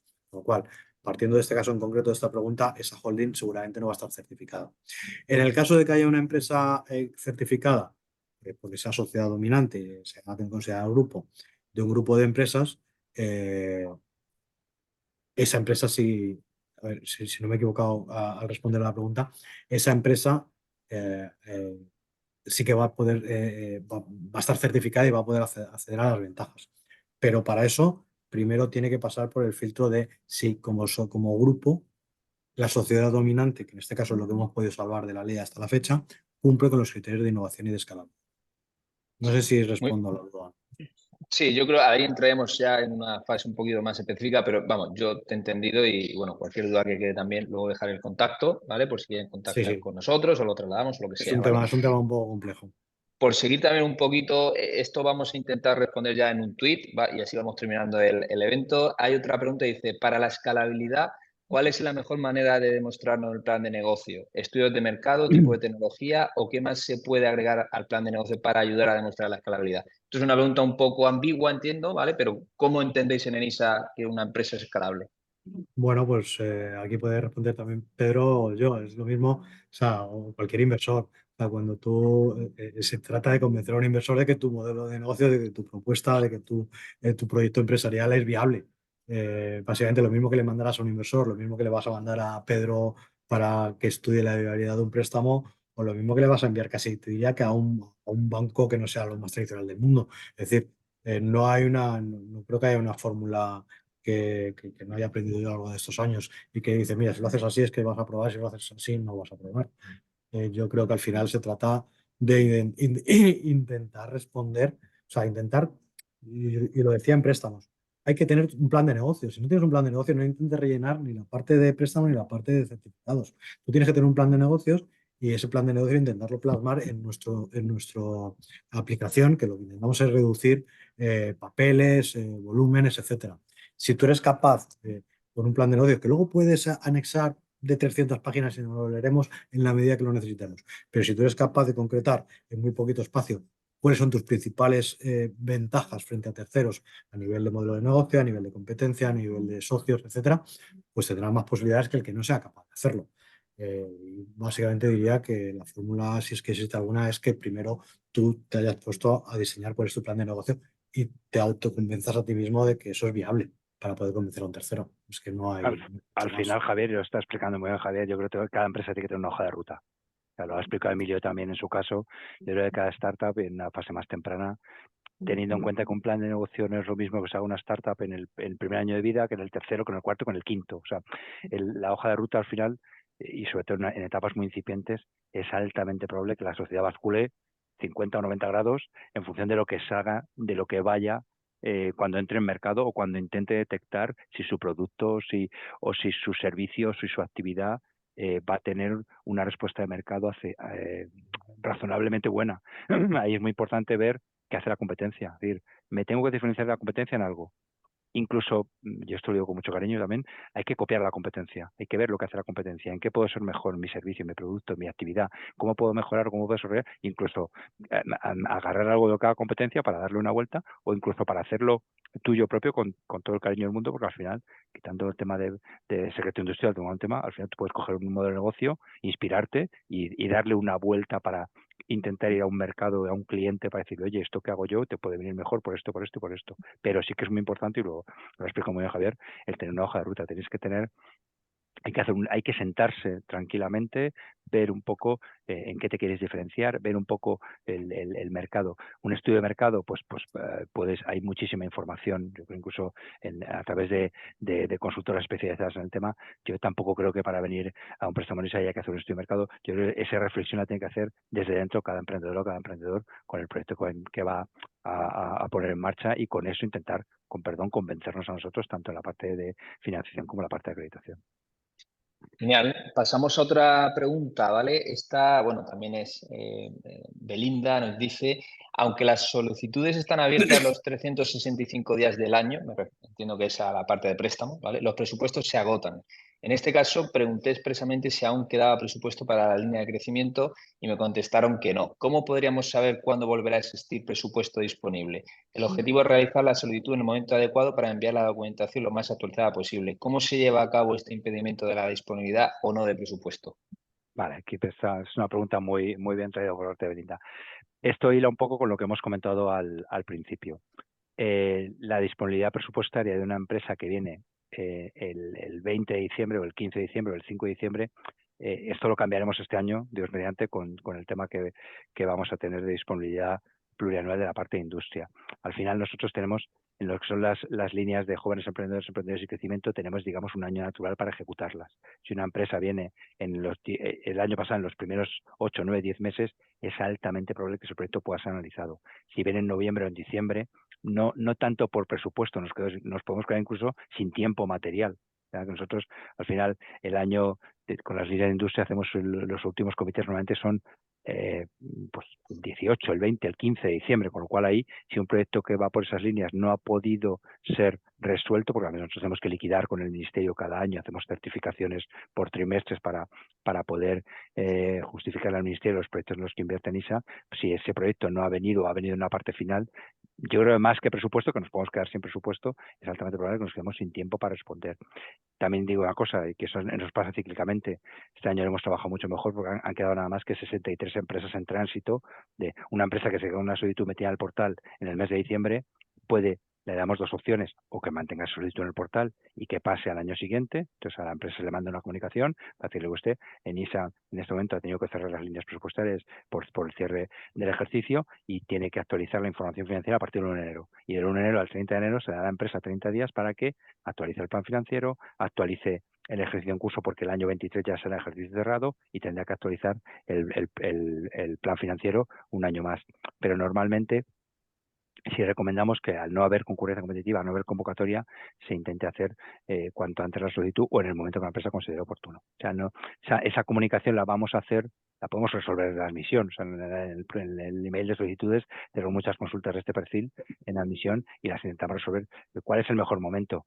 Yo creo que al no funcionar como convocatoria, el momento es en el que la empresa considere que está preparada para lanzar el proyecto y para buscar financiación y tiene, como hemos dicho antes, Javier y yo, el plan financiero definido para lanzarse a mercado en una fase temprana, en una fase intermedia, en una fase madura. O sea, en ese aspecto no hay una comunicación expresa nada más en la parte final del año. que eso es lo que vamos a intentar cambiar, como he dicho, Dios mediante, ojalá podamos directamente este mismo año con las líneas de industria, porque el resto de líneas, digamos, no hay a lo mejor un parón biológico, por decirlo de alguna manera, en diciembre por las Navidades, igual que hay un poquito en verano, por el verano, por las vacaciones de verano, pero, por ejemplo, este año, tanto en emprendedoras digitales como en agroimpulso, como en audiovisual, tecnologías, lenguaje y gaming, estamos trabajando prácticamente de continuo y daba igual que se han resuelto en enero, proyectos que se han presentado en diciembre, o sea que en ese aspecto nos afecta más en la parte de industria. Muy bien, Pedro, muchas gracias. Luego me quedan dos preguntas. Una fue la que precisamente, Javier, ayer hablando contigo por teléfono, te comenté que era un proyecto concretamente que me preguntaba si un mismo inversor puede hacer varias aportaciones, ¿vale? Y beneficiarse año tras año de esa deducción, ¿vale? En renta. Entonces, ¿cómo lo ves tú esa parte, Javier? Vale, bueno, la ley que aprueba de startups en el 22 hace una serie de consideraciones para la certificación de empresas emergentes y luego hace una serie de modificaciones de algunas leyes. Entonces, una de las modificaciones es el artículo 68.1 de la ley del impuesto de la renta de las personas físicas, en donde se modifica que la deducción por inversión en empresas de nueva o reciente creación pasa a ser una deducción de, creo, del 50% y con una máxima deducción que pasa, anteriormente creo que estaban 60.000 euros y pasa a un máximo de 100.000 euros. Esta deducción es una deducción máxima anual, es decir, que se podrá deducir anualmente un máximo de 100.000 euros estar dividida en una o varias empresas, pero el máximo de deducción anual será de 100.000 euros. Pero insisto, esto volvemos otra vez a la aplicación de las ventajas de la ley. Yo, es mi opinión mía personal, la del departamento y la de NISA, creemos que es así, porque es una interpretación de lo que dice la ley y la modificación de ese artículo en concreto de la ley del impuesto de la renta de las personas físicas, que la inversión puede ser hasta un máximo de 100.000 y de forma anual. Con lo cual entiendo que a priori sí hay, ¿no? Sí existe esa posibilidad, ¿no? Un mismo inversor que invierte en la misma sociedad. Pero no Vale, 100.000 euros en cada empresa. correcto. Si no, pues una puede invertir, pues a lo mejor son 4 empresas, pero en 25, pero el máximo será 100.000 euros en su totalidad. Anual, Lo correcto. que habla la ley es del importe máximo de deducción por inversión en nuevas empresas. No dice que sea una, puede ser una o puede ser 10, pero el máximo de deducción son 100.000 euros. Vale, y el año siguiente, si vuelve a invertir, Y pues el año que viene aplicaría esa misma. Correcto. otros 100.000. Esto es como la inversión en los que tenemos hipoteca y de hace muchos años, pues tenemos la deducción por inversión en vivienda, pues al final todos los años te aplica la deducción, no es una Correcto. deducción única, sino que es una deducción anual. Vale, perfecto. Pues sobre el TADO creo que lo preguntó Inke, ¿vale? Con lo cual entiendo que esa parte también queda resuelta. Y ya por último, para terminar, nos pregunta también Carlos, dice, oye, ¿se van a modificar los diferenciales de interés teniendo en cuenta la subida de tipos? Vale, bueno, aquí, aquí sabéis que el año pasado, llevamos 2 años, el diferencial estándar en la parte fija, como al principio el préstamo no se tiene una parte fija, que es como un préstamo mercantil normal, que normalmente está el Euribor más 2, y excepto los proyectos, puede estar entre el 2 y el 3,75, de hecho puede ser el 2 o el 3,75 diferencial, para aquellos proyectos que su calidad crediticia esté en un borde, digamos, de alto riesgo, de proyectos a lo mejor que tengan un nivel de, o pues sociedades muy incipientes o sociedades que por su calidad crediticia, por su evaluación, en base a nuestros criterios de evaluación, tengan ese nivel. Y luego la parte variable, que eso lo he comentado también, puede oscilar entre el 3 y el 6 o el 3 y el 8% dependiendo de la línea. Eso va simplemente contra la rentabilidad de la empresa. Tenemos empresas que si está en rentabilidad, cada empresa dentro del clausulado de NISA, que os invito también a, los contratos están todos colgados en la web en función de cada una de las líneas, os metéis en una carpeta de cada una de las líneas y un modelo de contrato, pues el modelo de contrato es general y el clausulado es igual para todas las empresas, salvo los datos personales de cada empresa, pues el importe del préstamo, la titularidad y tal, entonces cada empresa tiene lo suyo, pero las características son iguales para todos. Y luego la parte variable, como digo, va a funcionar la rentabilidad. Cada empresa está obligada a presentar ejercicio vencido a las cuentas presentadas al registro, bien auditadas si están por encima de 300.000 euros, y hay un procedimiento estándar dentro de la aplicación, con lo cual la empresa tiene que meterse a la aplicación de NISA, aportar las cuentas, justificar y hacer una declaración en la cual justifique si ha sido una empresa rentable o no. Si la empresa está en rentabilidad cero o es rentabilidad negativa porque no tiene beneficios, no pagará ninguna parte de interés variable. y tiene esa rentabilidad pues en función de esa calidad crediticia que se le haya otorgado al principio. Eso se va actualizando cada año pues para una parte variable. Hay empresas que no pagan variable prácticamente ningún año, y hay empresas que, eso lo decimos en muchas reuniones también, una empresa que tenga un modelo muy rentable, el préstamo inicial le puede salir un préstamo muy caro. La parte fija del Euribor más 2, que ahora mismo el Euribor está al 4 y algo, más un 2%, pues al final un 6 y pico, más un variable que puede estar entre 3 y el 8, te puedes ir a una rentabilidad muy alta. También es verdad que hay empresas con un nivel de rentabilidad alto que vienen a buscar un préstamo en ISA porque es un préstamo a 7 años, es un préstamo sin garantías, no finalista, no dilutivo. O sea, hay una serie de bondades que van más allá de lo crematístico de dar financiación o no, sino que te buscan el hecho de decir, ninguna entidad financiera te va a dar un préstamo a 7 años con 3 de carencia, ninguna. No hay ninguna. Yo me he pasado 15 años trabajando en banca de inversión.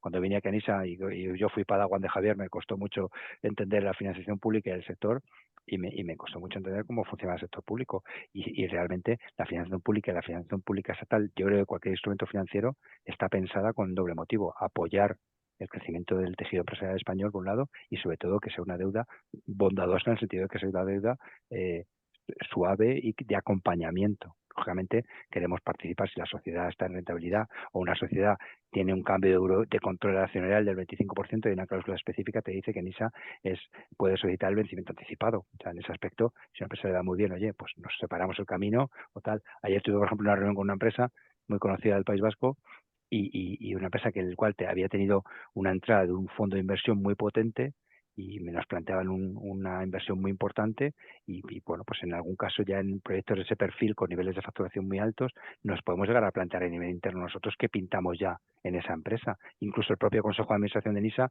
puede ver más sensible o más aplicable dar 100.000 euros a 15 empresas que 1,5 millones a una empresa grande, porque la bondad de la financiación pública es acompañar etapas tempranas y acompañar proyectos tal. Una empresa senior que ya facture unos estándares puede aplicar NISA, puede aplicar, pero ya no entrará solo el componente financiero. Una empresa que entra 50 millones de euros de capital, primero hay que ver si es pyme, que es lo primero que vamos a mirar, pero luego a lo mejor deja de ser interesante para nosotros entrar con 1,5 millones en una empresa que ha recibido 50 millones, que es el chocolate del oro, con todo el cariño del mundo.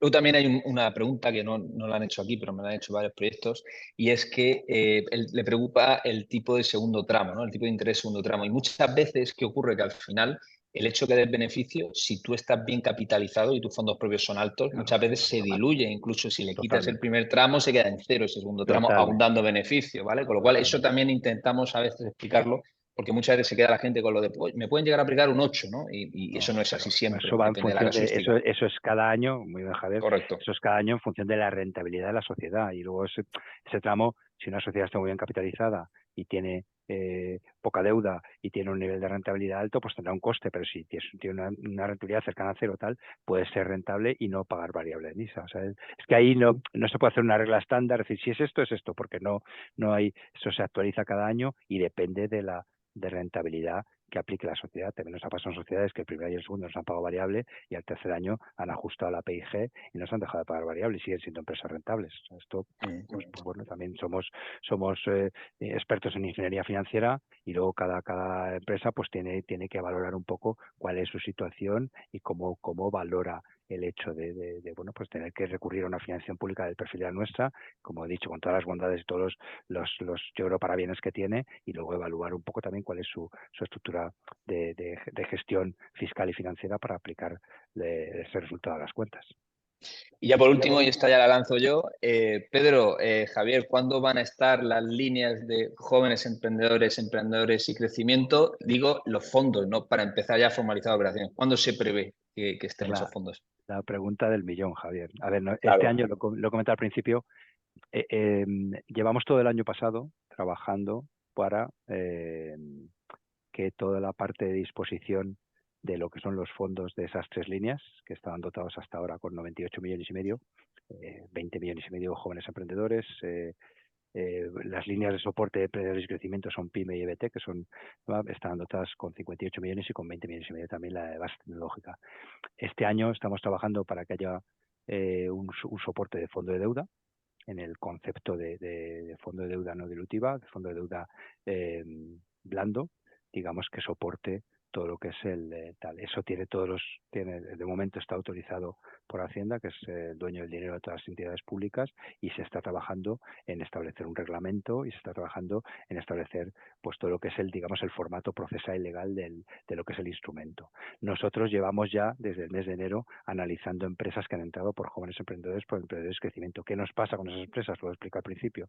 Tenemos ya creo que casi 5,5 millones comprometidos en empresas que hemos tenido que sacar del circuito porque ya han pasado por el comité, que tenemos comités todas las semanas, normalmente los martes, y han pasado por el comité y las hemos sacado del circuito, y en muchos casos hemos hablado con la empresa, oye, no te puedo decir que formalmente está aprobado el precio porque no está aprobado, pero que sepas que el proyecto lo ha visto el comité y lo ve favorable. Entonces esos proyectos los sacamos del circuito y lo dejamos un poco en la nube.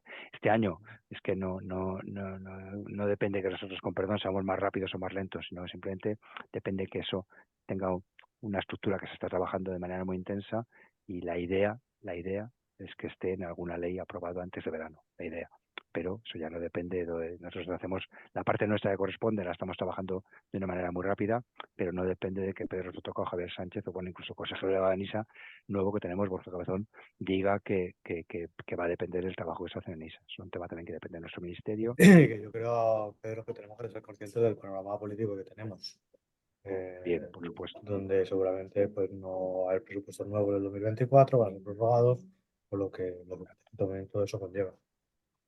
O sea, que ese aspecto, esa pregunta del millón no es fácil de responder, no porque Javier y yo no queramos decir nada, porque no podemos tampoco, porque tampoco lo sabemos. Nos estamos trabajando en ayudar a las empresas, a asesorarlas, en trabajar los proyectos, en reducir los tiempos de respuesta, pero ese tema estamos trabajando y de hecho habrá una difusión muy grande, tanto para consultores como para capitales de riesgo, como para clientes, tanto en redes como a través de nuestra web y todo, cuando esto esté operativo, porque además estos proyectos haremos lo de todos los años, bajarlos al circuito, trabajar con los que estén en ciclo normal, bajarlos al circuito, ahora se hacen todos ellos unos comités especiales, se verifica la información de esos proyectos y se aprueban de buena. El año pasado aprobamos de golpe 137, 138 proyectos en 2 comités extraordinarios que hicieron a final del mes de mayo y se liberaron más de 20 millones de euros. O sea, que te quiero decir que esto, ese timing lo tenemos muy estandarizado y muy pautado y es muy operativo, con lo cual no, yo ojalá pudiera responder que fuera después de Semana Santa o el 30 de junio, o los futbolistas, con perdón, pero eso no está en nuestra mano y no nos podemos dar una respuesta porque no lo sabemos. Pero en todo caso sí entiendo que lo que recomendáis es básicamente si una empresa está ahora en el momento idóneo para solicitarlo, que lo solicite ya, porque luego en cuanto esté va a ser automático, ¿vale? Con lo cual, esa es otra cosa, nos preguntan, oye, ¿tengo que esperarme a que estén los presupuestos tal? Y siempre decimos que no, porque al final, cuanto antes llegue, antes se preaprobará, ¿vale? No, y además que eso en cualquier momento del año, nosotros siempre recomendamos, al no tener convocatoria, que cualquier empresa en el momento que considere oportuno que haga la solicitud. De hecho, al principio siempre recomendamos mejor el primer semestre que el segundo, pero por carga de trabajo, pero es que da igual, o sea, el momento de solicitud es cuando la empresa considere que tal. En una empresa joven que nos encontramos, esto lo digo también con mucho cariño, una empresa que todavía no ha facturado, que todavía no, que está lejos a lo mejor de mercado, la recomendación que le vamos a hacer si hace una solicitud y viendo un poco el nivel de riesgo que está asumiendo la empresa o el nivel de visibilidad que vamos a tener de que esa empresa tenga movimiento financiero, pues nos invita siempre a decir que se espere un poquito más o que al menos tengas respuesta de mercado, que menos tal, pero eso no quita que la empresa cuando considere que tiene un plan financiero listo, que puede justificar una defensa de ese plan financiero, que encima tiene un compromiso, un potencial compromiso de un business angel o de un seed capital o de un instrumento financiero o de los 3 Fs famosos, estas que hablamos siempre, de Friends, Family, Fools, de meterse con el emprendedor o emprendedora a poner 25, 50, 75, 100, lo que sea, para el proyecto, que ese momento, si la empresa lo tiene claro, a presentar el proyecto en el portal nuestro. Muy bien, pues oye, muchas gracias Pedro, muchas gracias Javier y también a Emilio, que habéis sido los participantes como panelistas, y sobre todo muchas gracias también a los asistentes, que he estado haciendo un recuento y entre salidas y entradas he sumado casi 100 personas, ¿vale? Con lo cual creo que hemos cumplido el objetivo del webinar. Ya os digo, muchas gracias a todos, desde ANSID ha sido un placer organizar este webinar y seguiremos dando difusión, pero al final ya son muchos los proyectos que se interesan por ENISA, por CETIS y etcétera. Así que nada, bueno, pues cualquier duda, ya sabéis, os he puesto por ahí mi email por si queréis contactar con nosotros. Y luego Pedro y Javier, si podéis compartirme las presentaciones, yo se las hago llegar también a los participantes. ¿De acuerdo? Muchísimas gracias, Javier, por organizarlo, por invitarnos, por acordarte de nosotros. Es un placer para nosotros hacer esta difusión por este tipo, por medios, en un webinar o en una charla. Siempre es muy interesante, porque al final resuelve dudas, esas dudas que hemos intentado, Javier y yo, con mucho cariño resolver para todos vosotros. Esperamos que se hayan cumplido. Y lo que sí es cierto es que tenéis, aparte de pasar la presentación, os pasamos también la guía de solicitud que está colgada en el portal, y os invito también que entréis al portal y buceéis, pues un portal para que tiene muchísima información. Y luego tenéis nuestros emails, y incluso Javier tiene los emails directos nuestros. Cualquier duda específica, o alguien que no haya querido preguntar hoy o que no tal, trasladarlo directamente al email y nos ponemos en contacto. Pues ese trabajo también lo hacemos. Empresas que todavía no han hecho solicitud y queremos poner blanco sobre negro, tenemos reuniones de 20, 25, media hora. Nos sentamos con la empresa con una call y hablamos, oye, mira, pues ¿cuál es tu plan de negocio? ¿Qué vas a hacer? ¿Cómo lo haces? Esto, así, así, así. Y ese es un tema que tenemos muy focalizado y que nos ayuda mucho a nosotros, y yo creo que ayuda mucho a las empresas a situarse para sobre todo por el tema de escalabilidad de tiempo, ¿no? De saber cuándo es el mejor momento, y no hay nada mejor que ir conociendo caso a caso. Muy bien, pues lo dicho, Perfecto. muchísimas gracias a todos y Muchas estamos Un en abrazo contacto. fuerte. Cuidaos. Muchísimas gracias. Hasta luego. Hasta Cuidaros. luego. Un placer. Adiós.